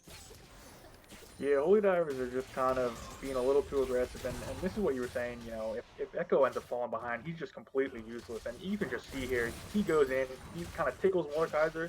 Mordekaiser just says, yeah, I don't even care. Is a little bit of a fighting top here. I don't really think GP is going to lose this, though, even with getting hit by almost everything of Ornn. But Ornn looks like he may just be able to walk out here. Taking a lot of damage, though. He's going to be hard-pressed to escape. A lot of move speed coming through. He's going to get out, though. Rapcore was walking over. So everybody stays safe, but Spartan Might walks himself out. But just no way he can contest the GP in lane. Everything landed there for him, and GP is at 60%. So not quite what Spartan Might was looking for. He's going to be pretty much just an item bot, you have to think, in this game. Yeah, he will basically just be, going for level 14, just being able to upgrade some items. He might have another kill here, but Report, nice buffering of the E again, able to get out. Like I was saying, this Echo is just really going to have a tough time being able to do anything in these team fights. Pretty much the only way Holy Divers is going to be able to come back in this game is if they're able to just basically peel Ezreal and get him fed enough and get him ahead, as Repcore might get caught out again. Nope, nice shoot. But yeah, they pretty much just need to get Ezreal really fed and just try to peel for him and just have him pump out the damage without letting him die. That's pretty much their best chance of coming back. They already are down 7,000 gold at 60 minutes, which is a very daunting lead. They do thankfully have the one Drake, so the soul for SandShadows is not going to be as early as it could be, which may warrant itself to a little bit of a lead later. So we'll have to see what they're able to do with a little bit of a win in that department.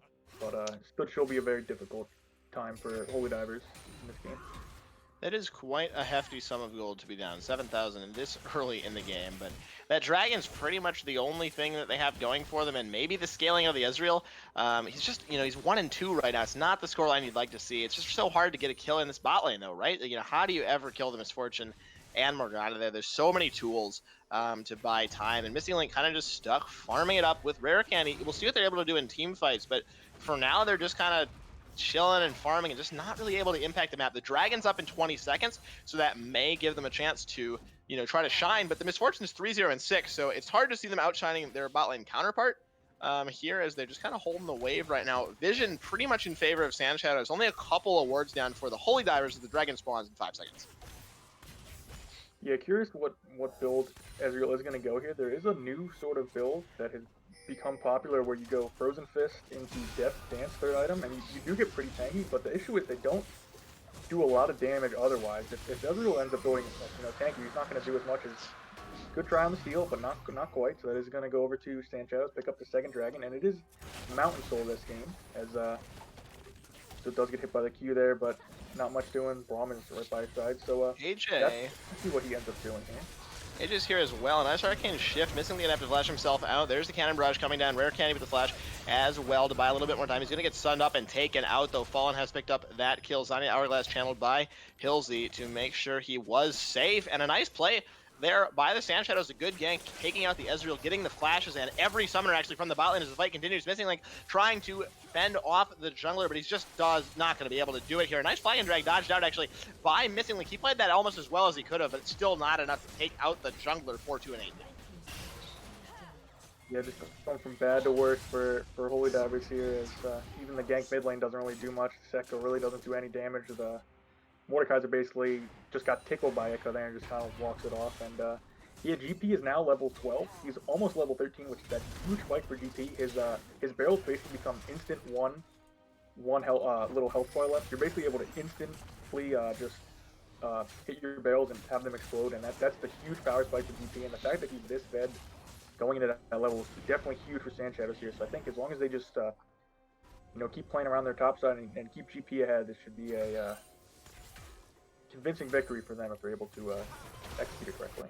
Absolutely. It's just turtle and farm if you are the Holy Divers, but every fight they're trying to take is just going wrong this game. It's just not working out the way that they would have hoped for, and maybe I think it has to do a little bit with the draft. I think this Echo pick, you were talking about this in Champ Select, it just got so far behind, and it's just useless at this point. He doesn't do any damage. The Lissandra is just countered out by Mordekaiser in the mid lane. The Ezreal's scaling, but there's not a whole lot he can do, at least until the Trinity Force is completed, which should be one more recall for him, a couple of more minutes.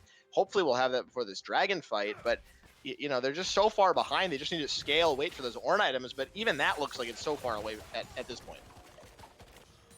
Yeah, Ornn's only level 12. Still has one more level before he even gets his second upgraded item, and then it's pretty much just hoping that he can be relevant. But he can barely side lane versus GP until he gets a little bit later in the game. He's going Abyssal Mass second item here, which is useful into the Mordekaiser, but I think that's a little unwarranted at this point in the game. I think you pretty much just need to go full armor as Ornn here, just kind of ignore the Abyssal Mass. Like the Mordekaiser isn't really going to be ulting you or trying to burst the Ornn down. He's pretty much just going to be trying to kill the Echo, Lissandra, or the Ezreal. So I think Ornn realistically should just go for more armor items and just try to keep himself alive against the GP split push and being able to just be a rock for his team and at least be able to scale up with levels and not get forced out of lane and miss out on all that XP. Speaking of split pushing and side laning, Missing Link now trying to side lane against the Mordekaiser. That is not an enviable matchup, Ezreal versus Mordekaiser. For the Ezreal side, if you ever get put in that Death Realm, you're probably just going to die. You know, you have Arcane Shift, but no Summoner is still available. And if you ever get pulled in by that Mordekaiser, you're pretty much just dead. There's nothing that can be done to keep yourself alive from that Death Realm. You can't escape. Even if you have another Arcane Shift, where are you going to go with it, right? You're just not able to get out. So not a great lane assignment, but there's really nobody that can match this Mordekaiser. You know, Lissandra might be able to clear out the wave a little bit more, but she's never going to be able to kill the Mordekaiser. There's just no kill threat on anybody on SandShadows by anybody on the Holy Divers. Yeah, until Ezreal really gets his Triforce, you're not going to do a lot of damage to Mordekaiser. And the other big issue with Holy Divers falling behind is Ezreal really can't afford to buy that QSS early. So, you know, like that's kind of like the Mordekaiser, or not the Mordekaiser tax, the Elzar. The Malzahar tax, that's the champion. The Malzahar tax, you know, it does warrant the fact that you can buy. As said, we get a fight here. Cut me off. Andy just wiped off the map. Rapcore soon to follow. Pops the Zanya. The stopwatch probably going to use the ultimate. Not even able to channel that one through as 2 more kills go the way of SandShadows. They are in complete control of this map, Timmy. Almost 10,000 gold up. They might look toward the Baron. They might look toward the Dragon. You know, the world is their oyster at this point. Ornn in the top lane, he's just, you know, desperately trying to get one tower, but the push coming through in the mid by the SandShadows. You're not even able to get much done. I mean, besides that Dragon and the 5 kills, which 2 of them were at level 1, so they weren't even really doing too much for them. It's pretty much just all SandShadows game. Holy Divers has gotten almost nothing done. So breaking by SandShadows here, and a great response for them. It seems like Fallen's internet has gotten a little better, so thankfully he's able to stay connected this whole game. I think that's definitely just helped him a little bit. Knocking on wood for that one. Don't want to caster curse that. That would be definitely unfortunate here. As the Mountain Dragon is now available, SandShadows in complete control. They're going to be picking this one up. Almost no contest, no true shot barrage even. There's just, the Holy Divers look lost as a team at this point. They don't even look like they know what to do. Lane assignments are a little weird. Been fixed a little bit. Rapcore now in the bot lane, but you just can't side lane against anybody. Ezreal going to recall for his Trinity Force, so that's, you know, at least some kind of a bright spot. Echo has Proto Belt, so a few item spikes coming through, I guess, for Holy Divers, but they're just frightfully far behind. Yeah, thankfully Ornn is also level 14, so it looks like Ezreal is going towards the Ornn, so at least be able to get his upgraded Triforce. I don't remember the name of that item. There's too many Ornn upgrades for me to remember the names of all of them. He does at least get that upgrade, it looks like. So that is going to be a little helpful with a little bit extra damage on that. May warrant a couple extra kills, but you know, being 10k gold down at 23 minutes, especially in a game where, you know, your jungle doesn't really outscale, your mid kind of needs to be ahead. It really doesn't warrant Holy Divers much stuff here. So, you know, if they're unable to have a little bit of a throw on SandShadow's side, or they're unless they're able to get like a god tier team fight where they're able to pick out a couple people beforehand, I really don't see Holy Divers being able to do much here to contest this Baron, especially. I have to agree with you, Timmy, that Trinity Fusion has been upgraded onto Missing Link, as well as that Forge Fire Cape for himself and the Infernal Mask. So, you know, even if you take into account the gold values from these items, maybe they're only 8,000 gold behind, maybe 7,000 gold behind, something like that, as Missing Link's going to get just soloed out here. Uses the flash, uses the heal. There's the Cannon Barrage. One more Q coming through. Hit her up now. Godlike in the top lane. 7-0 and 4. Didn't use the flash. Ezreal's pinged it in the chat, so not sure what happened there, but maybe a miss C on that, as that's the AD carry gone. Mordekaiser kind of 1v2ing now in the bot side. This Baron can be started up, Timmy. More just basically 1v2ing. DP basically just like imposing his will on the other there. One might, wow, Malzahar, not Malzahar. Mordekaiser is basically just pushing 2 champions off him. This is going to be basically a free Baron unless we get a miracle steal with the Braum ulti or something, or the Ornn ulti, but I don't see that happening. And we don't see it happen. Yeah, blue team picking that one up, doing pretty well for themselves. They're 3 dragons to 1. That first dragon coming in clutch for the Holy Divers so far, giving them one more chance, or multiple chances actually, to stop the soul now as we go forward in the game. But a nice Baron picked up, and the Mordekaiser, we were saying basically 1v2ing. There's no basically about it. He was 1v2ing and doing so quite successfully for himself there in the bot lane. You know, I'm not sure how much longer they can even stop him in a side lane without sending, you know, more than half the team at this point. Yeah, and like I was saying earlier, the issue with Echo is you have, you know, you fall behind early, you're pretty much useless, but also the fact that you have AP mid and jungle, this this Mordekaiser has Leandre's Torrent for all that extra health. He's got the Spectre's Cowl for a ton more magic resist, and the Mercury Treads to basically forego all the CC from Lissandra and extra MR. Echo Lissandra should never be able to kill Mordekaiser unless they somehow CC him forever, or he just kind of stops doing any damage. Just maybe if he disconnects as they're fighting him, that's pretty much the only way they're going to be able to kill him. So yeah, definitely. I think the Echo pick was a little bit of an oddity in my mind. I think if they were going to do something like that, they should maybe pick an AD champ or someone that is just able to at least be more useful one behind, because this Echo just fell behind. It's pretty much been unable to do anything this whole game. So maybe next game we'll see if they pick something with a little more agency on the map. So at least if he does fall behind, he's able to at least CC some champions, or at least try to give some utility to his team. Might be coming in toward hitting her up in the top lane. He's going to be walking himself out, though, as Mordekaiser finds himself in a decent amount of trouble. CC comes through, but who's actually in trouble? Rapcore, a nice flash. It might not even be enough to get out. No, it will not. That mace coming through in spades. He is just 1v2ing. Ezreal is looking at him, hopefully, but it's just not going to make a whole lot of difference. We saw Stolen taken out as well. 2 members taken off the map here for the Holy Divers. It's a 5 versus 3 push coming in all 3 waves. Mordekaiser has recalled. He has teleport available if they want to do it. Here comes the dive coming through. The tower's going to go down. It's no longer a turret dive even, as Rare Candy going to find themselves back in the death chamber. Teleport is available if they do want to try to look for the end. Spartan might try to clear the wave in the top lane up against Hit Her Up, taking another barrel to the face. This might just be the tower dive coming through. Fallen is now under the turret. True Shot Barrage coming through, but it's not going to do a whole lot of work. AJ now on a killing spree as the mid inhibitor did fall. No teleport needed by Mordekaiser, as SandShadows just doing whatever they want, taking whatever they want, wherever they want, as that Soul's coming up in 20 seconds. Yeah, pretty much what we expected. Just SandShadows basically just winning team fight over team fight. They're now 15,000 gold. And actually, what did happen there, though? Morgan ended up hitting her Q in the middle of the Ornn E animation, which was actually pretty impressive. So, the rest of the team fighting, all pretty standard. We expect them to win, but that was actually a pretty cool Q there, getting that root.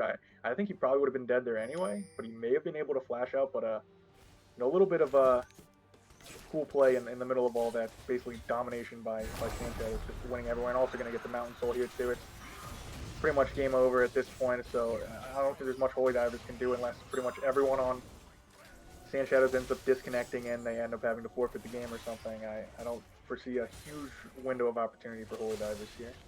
Absolutely not here. Is the push in the bot lane now coming through. Gangplank going to be dispatched up to the top. A nice 4-1 and essentially 1 with the minions in the mid lane. Hilsey actually not here. He had recalled. Not too sure what happened with the Morgana there. So he's going to be back with us here shortly.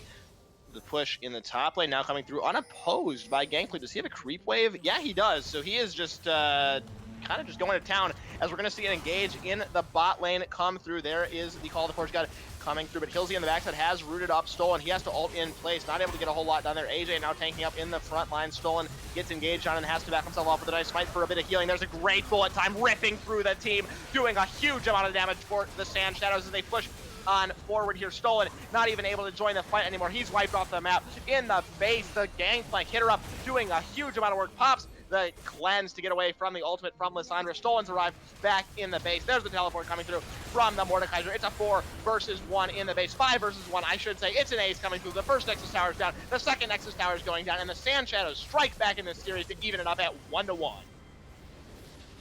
Yeah, that was a crazy dominant victory by SandShadows. That's one of the most dominant victories I've seen all season, to be honest. And honestly, if Holy Divers weren't able to pick up that first dragon, I think they probably could end it within like 26 minutes or so, even quicker. So just all SandShadows that game, pretty much from the get-go. They gave up those 2 kills in that early 1v1 or that 5v5 level 1, but from then on it was all SandShadows all across the map. Just a great dominant victory by them, and really good comeback victory, winning by almost 20,000 gold at the end of the game. So definitely a good response from them.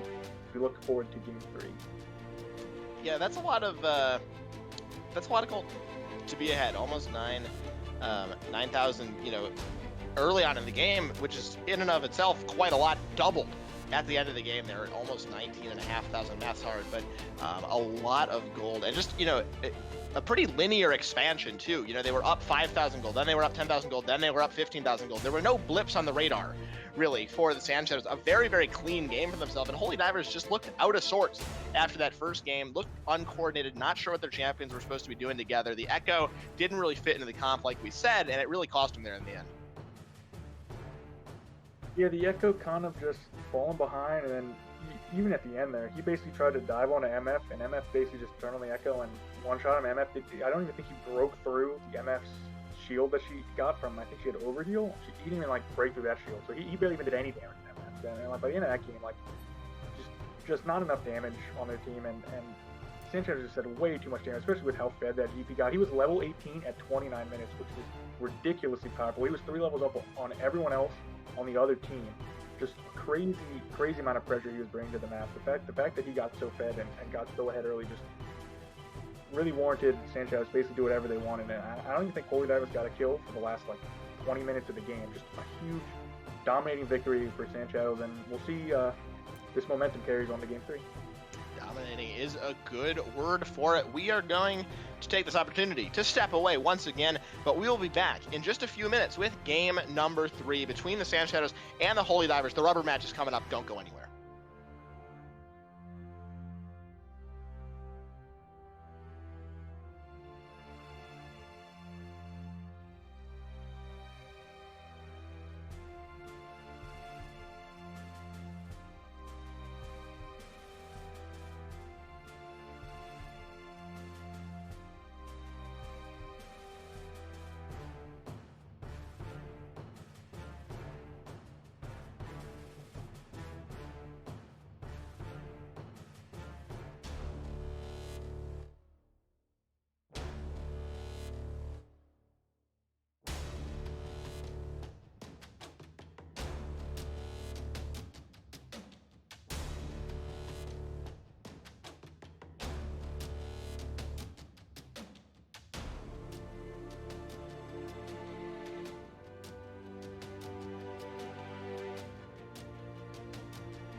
Welcome back, everybody, to game number 3 between the Holy Divers and the SandShadows in a Pilt-over showdown. We are into Champ Select straight away, another pro-drafted game in this rubber match between these two teams in the middle of the table here in this league. Been a very exciting series so far. Spoiler alert, we're going to see more of the same in this game, champion-wise. We're kind of just running back the drafts while the teams switch sides every time. So Holy Divers back on the blue, SandShadows back on the red side. I'm Jarl Carl, joined again by Timmy Westside. Ready for this game 3? Always ready for this nice Team 3 rubber match here.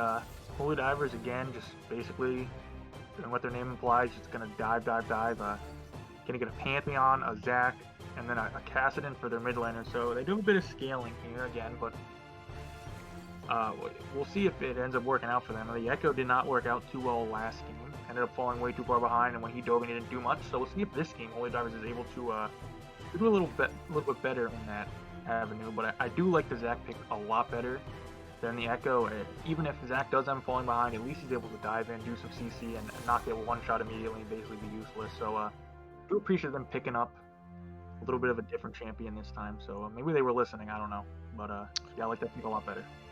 Zac, certainly a little bit more dynamic than the Echo, where has a lot more agency if he does fall behind. Still has that let's bounce, still has the passive, so even if he's a little squishier than he would like to be, has that passive every so often to keep himself alive for a little bit longer in those team fights. Going to be up against the Jarvan once again and Yasuo, so some knock-up help there. In the mid lane could be some dangerous ganks, though against Kassadin has the Rift Walk to get himself to a little bit more distance away from the Ionian Swordmaster. So I would expect him to be okay. In the mid lane, Rapcore up against Yasuo, although it is an AD matchup for Kassadin, which are always worse. So we will see which way the cookie crumbles on that lane. It's a Pantheon top.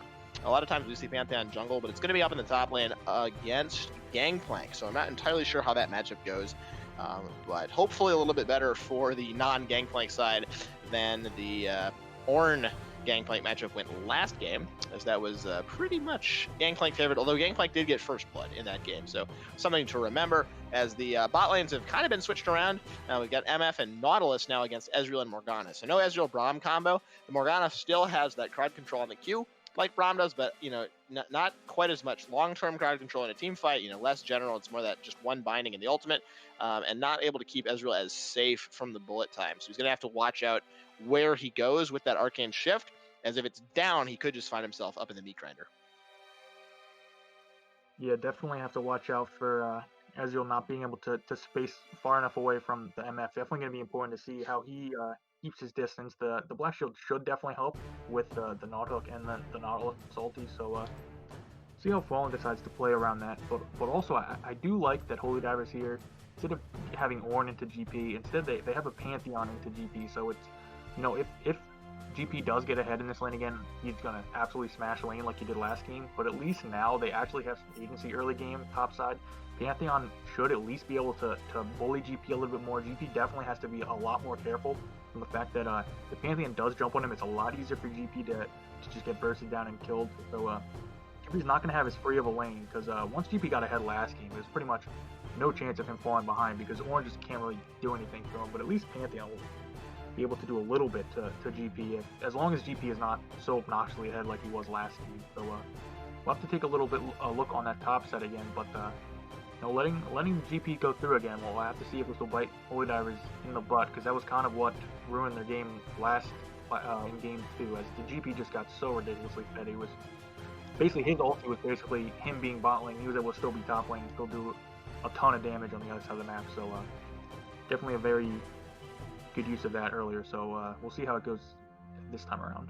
Didn't quite work out in that last game. Gangplank does, of course, have the oranges to get out of the stun from Pantheon. Can still take a lot of damage, obviously, but has, a nice escape button from that, whereas the orange crowd control is a little bit, less cleansable, a little bit harder to dodge out of. So that is a difference in that as well. And we'll see if the junglers do decide to pay a visit. The Pantheon, a little bit easier to gank also than the Ornn that we saw in the last game. He has that dash on the Ornn, able to get the Call of the Forge God to come down, just very tanky overall. The Pantheon, a little bit less tanky. AJ, if he can keep him in place in that ultimate, Pantheon can throw up the shield, right, to block a lot of damage. Maybe Jarvan can get behind him. I'm not entirely sure how the Pantheon shield interacts with Cannon Barrage from Gangplank, so we'll have to see about that one. But Jarvan might be able to get behind the shield as well, so a lot of interesting interactions up in this top lane. At the same time, Zac ganking Gangplank can be quite scary. Kind of chain that CC through. You can't cleanse a knock-up with the oranges, so not going to work out too well for Hitter up in the top lane if he gets focused by the Zac, who also might be looking to gank in the mid lane. Both top and mid very susceptible to ganks. Yeah, Yasuo can't exactly win wall most of Kassadin's damage. If Kassadin is able to just, ulti over the win wall or ulti into the melee range of Yasuo, it's not really going to be too useful for him there. So actually, Yasuo doesn't get a ton of great use of his win wall except for being able to block the MF ult, which could come huge later in the game. So we'll have to keep an eye on that. But yeah, so talking about top lane, Pantheon definitely wants to look to go in to GP and just try to get the stun. Bait out the GP oranges, and then you just have the Zac E on top of Gangplank right after he eats the oranges. Then he's pretty much unable to get away. He'll basically just die every time. So if they're able to combo the Pantheon Zac correctly, they should be able to get Hitter up behind pretty early. So we'll see if Zac ends up pathing up that way and just trying to give this Pantheon some kills. Because like with GP last game, if Pantheon's able to get a few kills, he will definitely be able to just keep GP out of lane until GP ends up scaling up, and it's going to make GP's life very difficult up there as well. Finally get through spectator lane, we are starting to load into game. Starting to load onto the Rift. We'll see what the summoner spell choices are, especially for the Pantheon. He has gone for the Ignite, so that shows that he wants to be fighting in lane. Yasuo would go on the same way, so it will be one teleport each for these teams, but in the mid lane versus the top lane. So that is something to watch out for as well. Just kind of a little bit of a desynchronization situation going on for those teleports. Looking down the... Oh, we're already in the game. That was an extremely fast load. Looking down the Keystone chart, nothing too unusual that I'm seeing. A lot of precision stuff coming through, but that's to be expected. Pantheon gone with the Electrocute, instead of the Conqueror, which I think is pretty standard on the Pantheon, going for that Electrocute, a little bit more burst damage for the Spartan up there. Playing his namesake, so hoping to see a kind of a pop-off from the Spartan himself up in the top lane. See how that works out. I'm also looking forward to the level 1. In both of these games, we have seen 5 versus 5 just head-on team fights at level 1, and we will see if that trend continues in this game. No pings quite yet to give anything away. We are now loaded onto the Rift. The ping is going down. There we go. Looking to invade here, the SandShadows, it looks like, so we might see some more fighting toe-to-toe at level 1. Yeah, this level 1 is definitely going to be very close. I think you have to give a little bit of the edge to Holy Divers here. The Zac being able to CC if he does start his E instead of his W, and the MF extra damage along with the Nautilus pretty much guarantees CC at the end of 5-manning, but it does not look like it's 30 seconds until spread out around the map. And if Holy Divers do end up going in 5-man here, Ezreal should just be able to get away. So we'll see if they decide to do something. But looks like they're just going to stack up here and try to counter whatever invade SandShadows would have. So just a boring level 1 here. See where each jungler starts and see what they decide to do as we just get into our lane assignment. Yeah, a little bit disappointed. I will not lie to you, Timmy, about the events of that level 1. Just a line of scrimmage put out by the SandShadows. You can't really blame them, right? It is game 3. We're not here to mess around anymore, but I would have liked to see some more fireworks at level 1. That's always kind of fun, so a little bit unfortunate, but hopefully we get some fighting in these lanes. As we get into lane, bot lane level 2, power spike. Again, the thing to watch for. I'm also a little surprised not to see the SandShadows. They might actually still have time to. It looks like they will not try to pull the wave. That is something you can do. Get all the creeps to focus on the one melee minion and try to deny that from your opponents. But they're going to be going for the fake leash instead, which should give the push potentially. It looks like the push is going to go in favor of the SandShadows still by just a little bit. But the love tap passive might flip the script on that from Misfortune. Yeah, so if Morg starts W here, they should be able to push the wave out quicker, but if not, the MF extra damage definitely Top gives lane. you the push there. Top lane gank. Level 2 gank. AJ just going to be picking up the kill. They're trying to give it over to Hitter up. Eventually taken by AJ there. No flash used by with Spartan Might, but that is a great level 2 gank. A good read by AJ on that wave. They're going to be shoving it into tower, and with Spartan Might, going to get denied here early on. This is where the Pantheon matchup can come to not be too good. The fact that he does not have teleport and the wave is just going to get pushed in and he loses the kill early. Thankfully, GP was not able to pick up that kill, and Pantheon did just save his sums. He knew he was dead there. He's not going to lose too much XP, but the few minions here is we're going to see a little bit of fighting bot lane, but Hildy should be able to walk out here. Okay. He's But getting yeah, himself out. the Pantheon just, that one kill isn't going to be too terrible, as we actually see some fighting here again. Repeat coming down. Ignites are down. Summoners are down. And in the end, it is both Summoners out of Ezreal. Flash and heal, as well as the Ignite trade between these players in the bot lane. Holy Divers coming out with an advantage there. Even though they lost the race to level 2, they still won the war in the further exchange. Might see Stolen come in. Thought he might be looking for a dive. Instead, he's just looking to steal that blue buff. There's a flash forward. What a great play by Missing Link, picking up the kill onto Fallen. That was, very random, very aggressive, and very well done. Yeah, Hilsey did not end up taking either second ability. She ended up taking QW. So the fact that she did not have the protection of the pull of Nautilus really just not in their favor there. You do get the little extra poke damage, a little extra push, but the fact that she wasn't able to stop the Nautilus hook really just kind of is going to put Ezreal even farther behind. He's also going to miss almost this entire wave that was been building up for the past few minutes. So this Ezreal is falling very far behind in terms of XP and gold. Gank in the mid lane. Yasuo going to be taking out AJ as well. Nice flash from Rapcore. Can he get himself out? Yes, he can!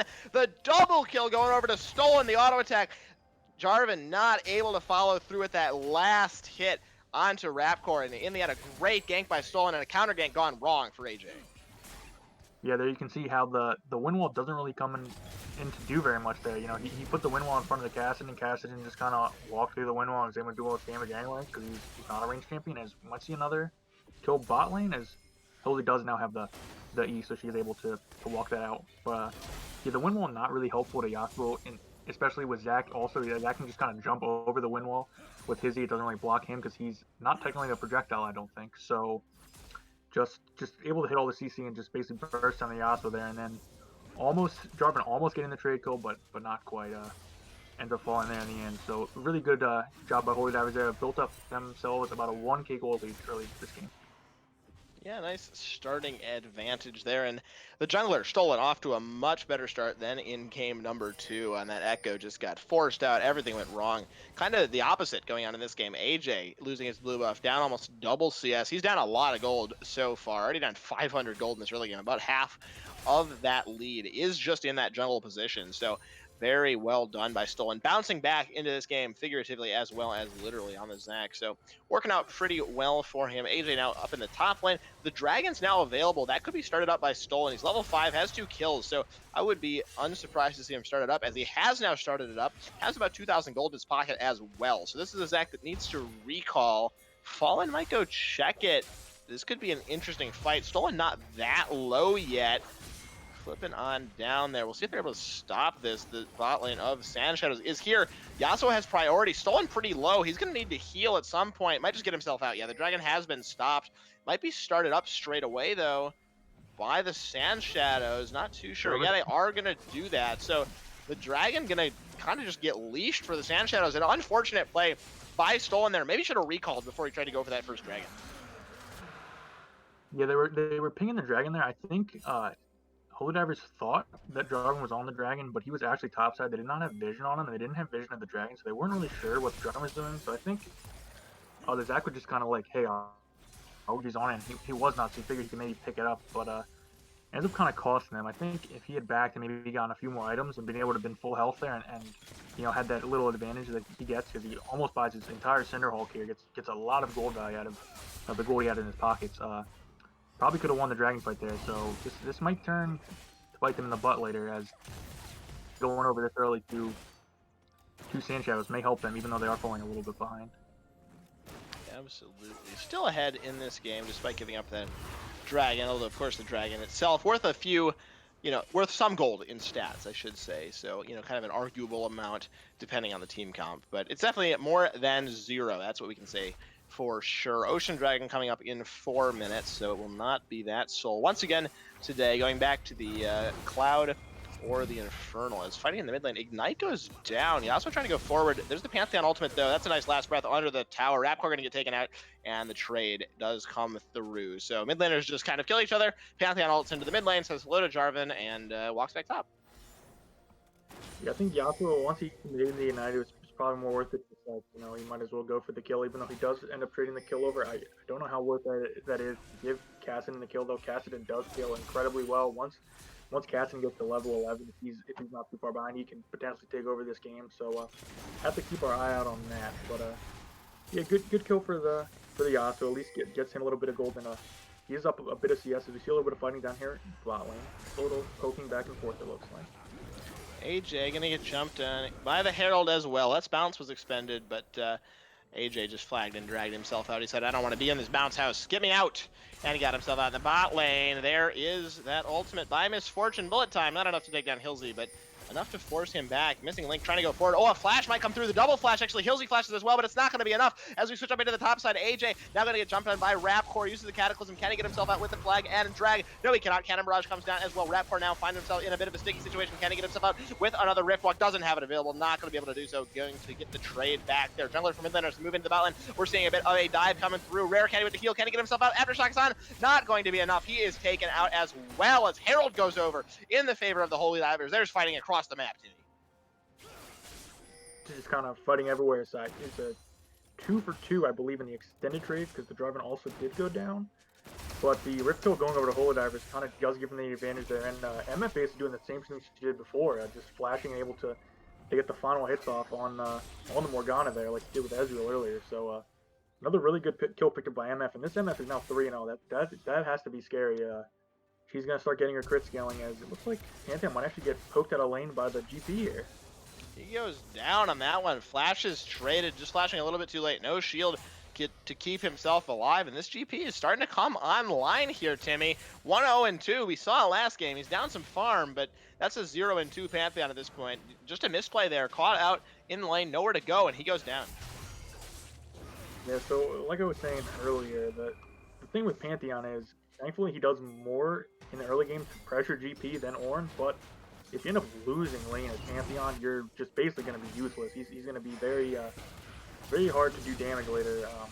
Kind of like Candy in the bot lane. Rare Candy just gets caught out, taken out straight away. The shutdown. I'm not entirely sure what the bot lane of Holy Divers was thinking there. Rare Candy walks into his death. Missing Link kind of just follows through. The Herald dropped by Stolen.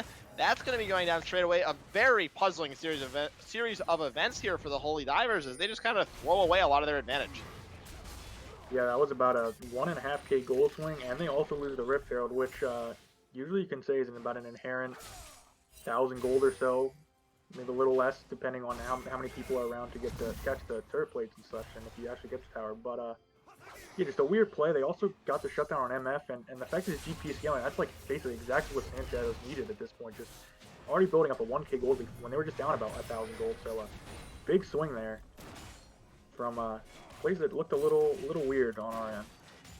Yeah, I think looking weird from whatever seat you're in, Timmy, but we will move on from that one. Stolen now trying to clear out some vision. Not a lot of mana on Hilsey, so might not be able to throw out too many more bindings here. True Shot Barrage to clear out the wave from Fallen ahead of this Dragon, spawning in 5 seconds. There's some priority still in the bot side for Holy Divers if they want to try to go for this Dragon. Some health pings going down onto the bush. Yasuo has pressure in the mid lane, however, and no teleport in the top. So both top laners are stuck there unless we want to see the ultimate come down from Spartan. Let's see if that comes through. But the blue team has taken the Dragon. Holy Divers picking up that first Dragon of the game. So we are at least 15 minutes away from Dragon Soul. Will be the Infernal Soul once again, as we saw in the first game, I do believe. Rapcore on the worst end of this mid lane so far. He is down a considerable amount of gold, 450 gold or so in the mid lane, both 2 and 2, but he's just down a tremendous amount of CS. Rapcore just not having a good time against this Yasuo. Might see a fight, actually. Sorry, Timmy. We are just fighting over and over again. Missing Link, picking up the kill onto Hilsey. He just kind of walked in that bush and died. So not what he was hoping for, the pick on the support of the SandShadows. Yeah, we just keep seeing like back and forth puzzling plays of people just kind of walk into multiple embers and then just kind of get one shot and die.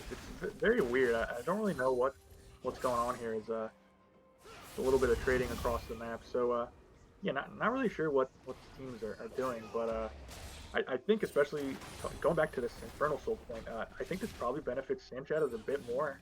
As a great tornado there by Yasuo, able to stop the Zac jump by.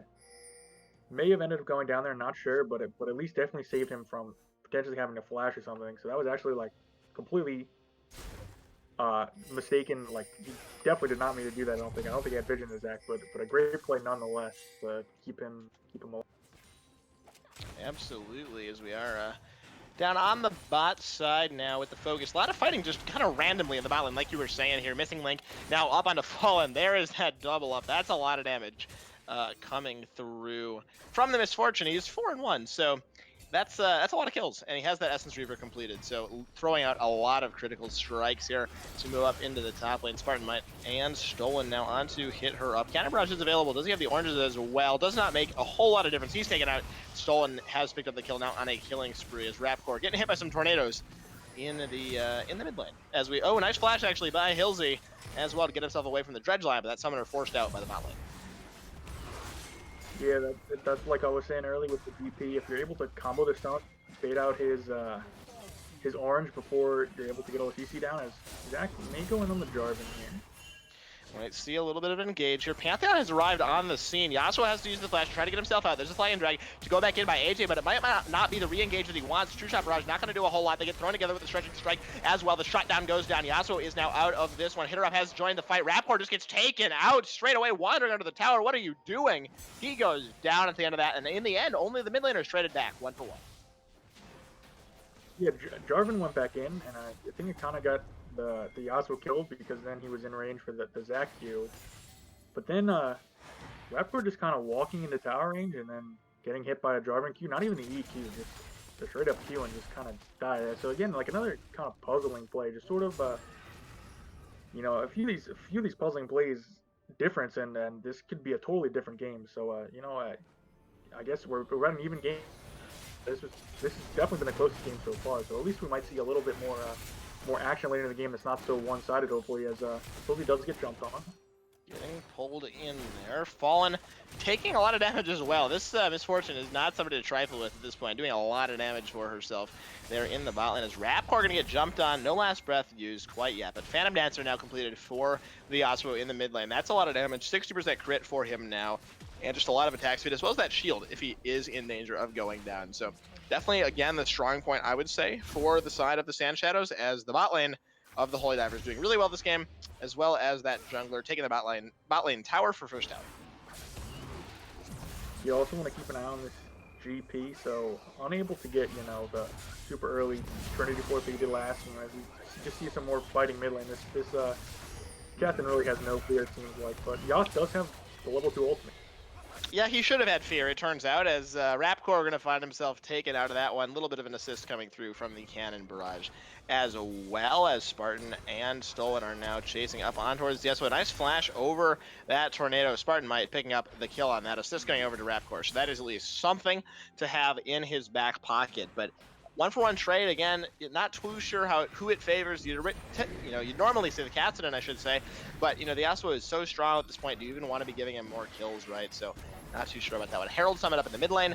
There's the charge on the tower. I might even say a tower dive, actually. Bullet time comes across. There's the stasis as well from the stopwatch. AJ trying to keep himself alive. He does manage to do so. True Shot Barrage over the side. Nice stopwatch by Rare Candy to save his life. Teleport as well onto the tower by Rapcore. They're going to be trying to take this one out. They want it right here, right now, and they do manage to get it. That's their second tower of the game, extending their gold lead, I should say, as they move toward that third dragon, the first Infernal of the game. It is now up.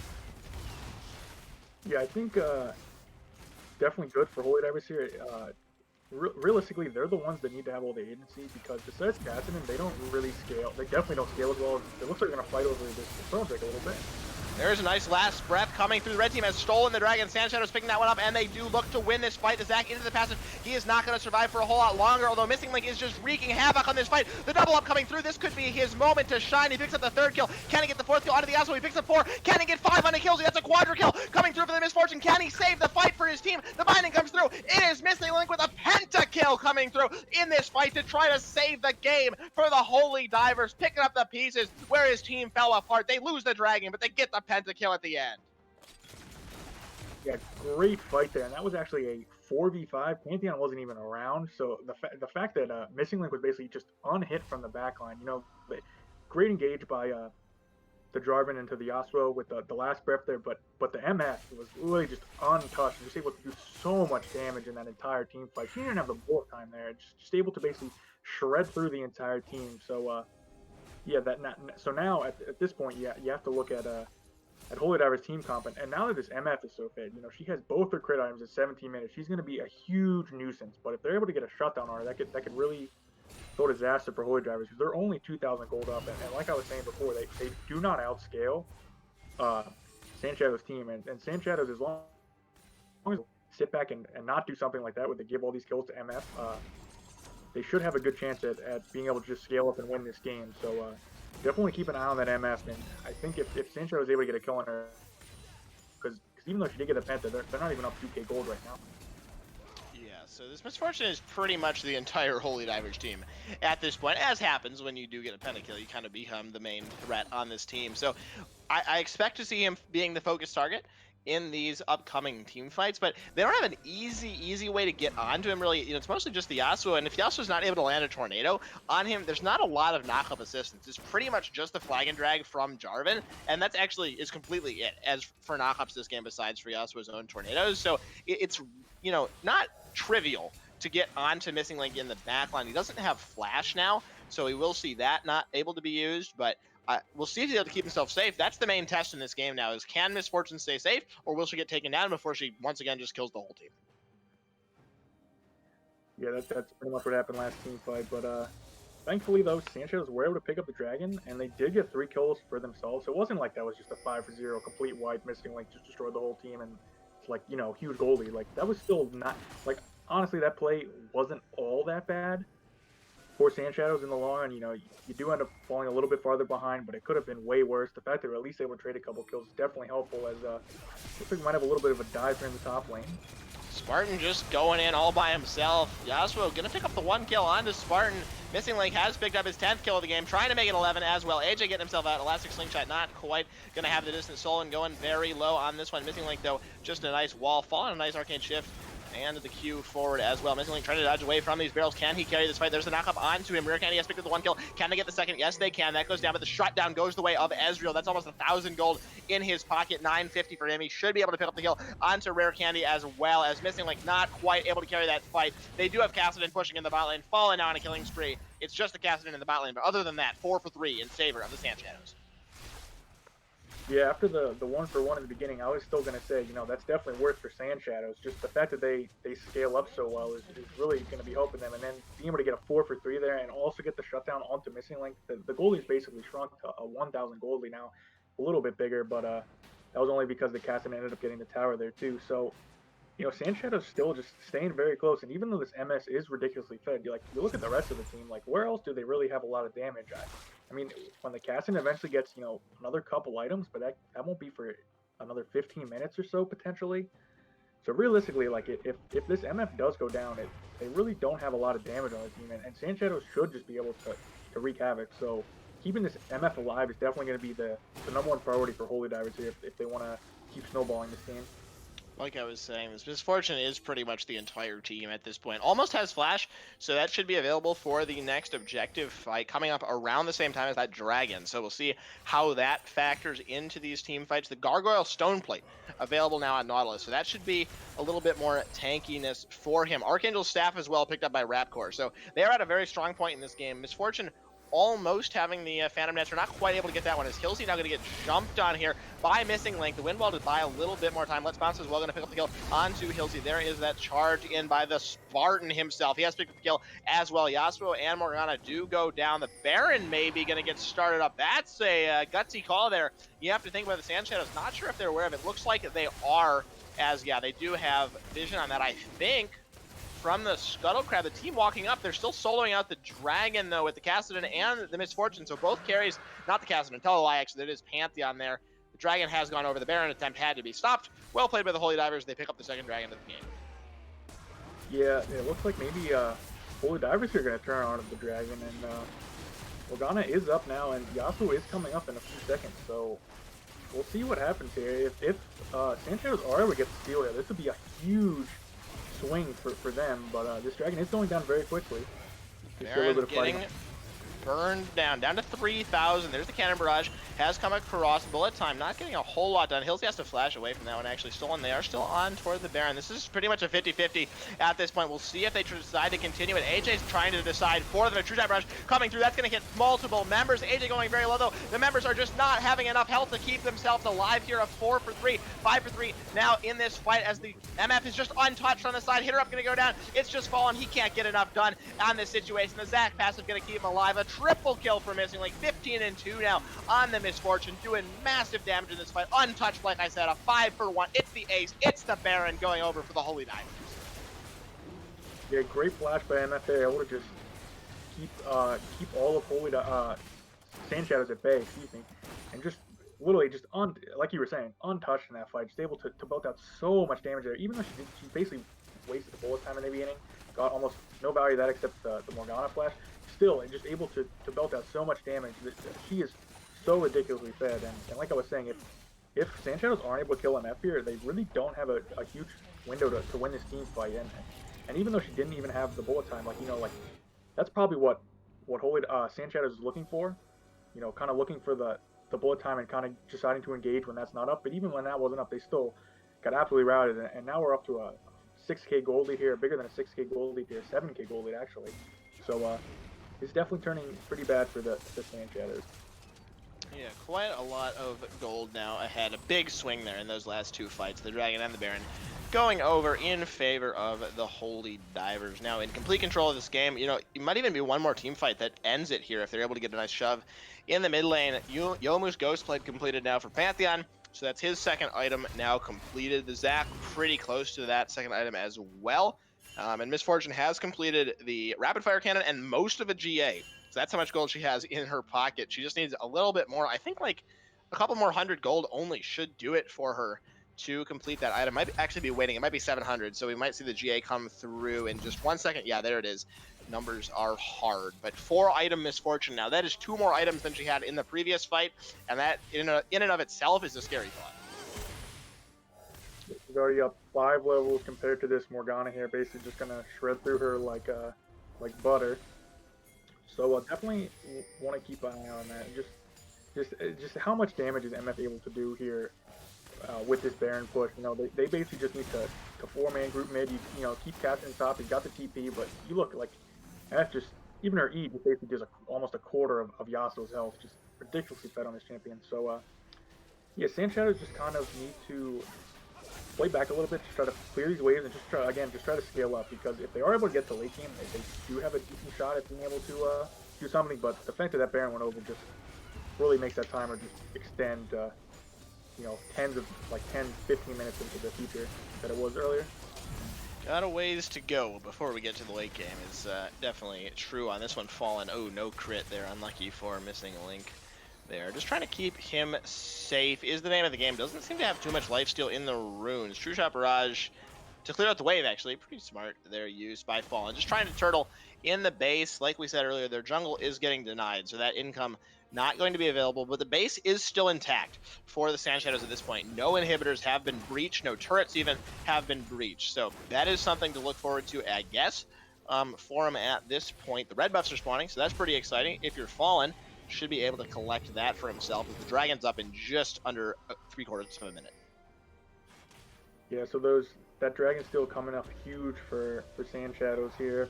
They did not get that Dragon. This would be Infernal Soul, and then it's pretty much game over for them unless they were able to just somehow stall out for the next 20 minutes. But we might see a little bit someone get caught out here. It might actually be the Yasuo though, and the Morgana. He's going to be going down. Stolen now picking up the kill. That's going to be a pretty free Dragon. Other members of SandShadows just kind of chilling in the top lane. Not able to get any assistance rendered there to the Yasuo. He's taken out in the Death Chamber for just more than half a minute. And looks like Holy Divers might... Yeah, they're just going to go back to the Dragon. Thought they might be going in the mid lane. Missing Link running forward just for a bit of strutting time there. Asserting some dominance for himself. But that third Dragon going to be going over to the Holy Divers. The push continuing in the bot lane as well from Rapcore. So pressure on multiple sides. He's only a little bit of his way, I should say, excuse me, from that level 16 on the Gassidon, and that is the major power spike. That's when you have Rift Walk, you know, basically every 2 seconds, and that is something to be quite frightened of if you are the SandShadows team. Yeah, like I was saying earlier with the cats, and I was mentioning how he was a long way away from getting those items to be able to be more relevant here. But thankfully, Missing Link just getting so far ahead, just basically being able to be a nice bridge for this Cassidon, just to get him from not too relevant to extremely relevant. So the fact that Cassidon hasn't really had to do much and just been able to kind of like scale up on his own. Now you also remember SandShadows is taking on a little bit of damage, but able to get himself away. That Iceborne Gauntlet slow definitely does help. But yeah, this Cassidon now at his 3 item spike with the fully upgraded tier and the Rod of Ages fully upgraded too, just gonna be able to belt out a ton of damage once he gets level 16. And this MF definitely like also just helping him out a ton because he can scale up freely without having to worry about his team falling too far behind and him basically just getting outscaled by SandShadows. For sure. About 50% of that level 16 has been acquired so far by Rapcore. So he's going to need to collect a few more waves before he has that available. The Baron is spawning in about 45 seconds. So I would expect to see Holy Divers just go for that and try to finish out the game that way. By the book, don't need to take any risks by going forward. As Rapcore going to do about half the health on hit her up real fast, just straight away there. There's the ultimate. They're going to look to fight the situation. Actually, Rapcore makes a kill onto Gangplank. The Yasuo is soon to fall after that one. Spartan Might going forward and tanking up a lot of damage. There's the bullet time coming through for a bit of a zone as well. There's only 1 minion, but they're going to use it to their best of their advantage. Falling, going very low under the tower. One more auto might take him out of this fight. He's actually going to be fighting back, but he is going to go down in the end of this one. Hillsy as well, running his way out to the hills, trying to get the stretching strike back, but he's already dead before you can use it on him. It's an ace in the kind of impromptu fight, and that's going to be the Holy Divers cleaning up the top lane inhibitor and cleaning up this series in dominant fashion. Moving on toward the Nexus Tower. The first one has gone down. The second one is falling as well. The Nexus is going down at the same time. No way to defend this one. They're up too late. It is Holy Divers coming back in a big way in the third game to go 2-1 in this series over SandShadows. Yeah, don't even need the Baron to end there. Just kill everyone on the other team and they just end the game themselves, Yeah. Definitely a very dominant victory. Nice comeback victory for Holy Divers there. After last game, you saw them just get absolutely destroyed. They did not have a kill for like the last 20 minutes of last game. And then this game, Missing Link just coming up huge. Just basically hard carrying his team and beginning of getting the rest of his team up to scaling up to par. And yeah, Missing Link, a dominant performance in his MF. And you look at the damage gap, excuse me. Just look at the damage. He basically did double damage as anyone on the other team. He did 20,000 damage more than anyone else on his team. Just dominant performance for him, and probably feels pretty good to get this Game 3 win. Yeah, for sure. Very well done. Bouncing back, Stolen especially, kind of a redemption arc there for himself in this third game. The second game, Pick the Echo, didn't work out so well, and then, by that third game, had come back, picks up the Zac, does very, very well for himself, one of the main carries for his team, and just finding so many engages in this game. He got interrupted a few times by that Yasuo tornado from the Q, but, in the end, not a huge deal for him, able to get through, able to break up the wind wall, can't stop anything from Zac with the wind wall, neither from Rapcore. So a nice combo. Eventually the Yasuo, did kind of get outscaled by that combo. Early in the game, it looked pretty good for Yasuo, right? He was, getting a solo kill onto Rapcore, trading 1-for-1. But by the end of the game, he just wasn't able to do a whole lot for himself. Didn't really work out. In the end, Yasuo, maybe not the pick that we wanted to see there. They go down in a nice game by Holy Divers. Yeah, definitely. I think that MF was just so impactful for Holy Divers there, obviously, with how fed she was. Just being able to help also just get Zac and Cassidon scaled up without having to worry about falling too far behind. Obviously, if MF wasn't as fed, or even if he was only half as fed, I think this could be a totally different game. So just the fact that MF was able to generate so much pressure and also just help the team scale is definitely like huge victory for Holy Divers, and I think definitely a great comeback after that pretty bad loss game 2. So good job for them, and great job by MF again. Just hard carrying it.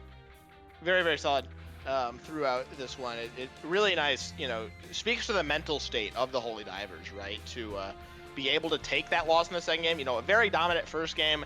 It looked really good for him.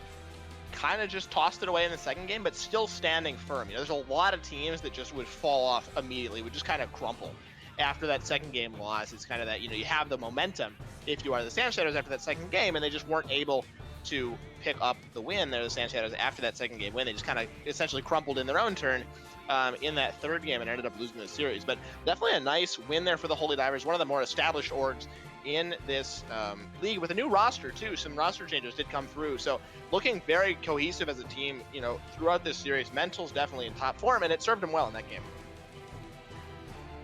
Yep, great win by Holy Divers. Not much else to say. You know, unfortunate for SandShadows, they were very close. I think if, you know, if that Baron went a little differently, if the Germans would have picked it up, maybe they have a good chance to winning it from that point. But I think this MF just doing so much damage and just kind of breaking SandShadows' team and just stopping them from being able to scale was just too much for SandShadows.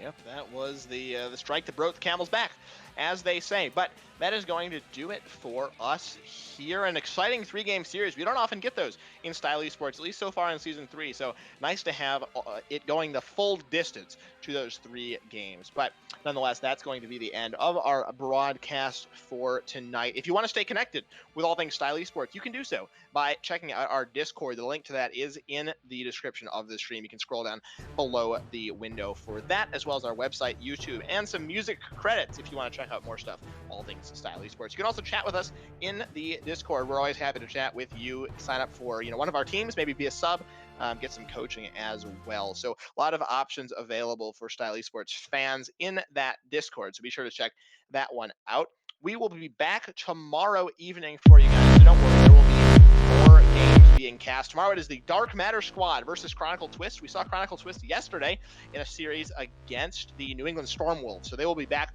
tomorrow doing battle with the Dark Matter squad. That will be at 9 o'clock Eastern. That is 6 o'clock Pacific. So be sure to check us out then as well. Anyway, that's the end of this one. On behalf of myself, I've been Jarl Carl alongside Timmy Westside, Axeman87 in the hosting position and the voice in our ears, helping us get through this stream nice and smoothly. We thank you all so much for watching. We will hope to see you tomorrow night. Good night.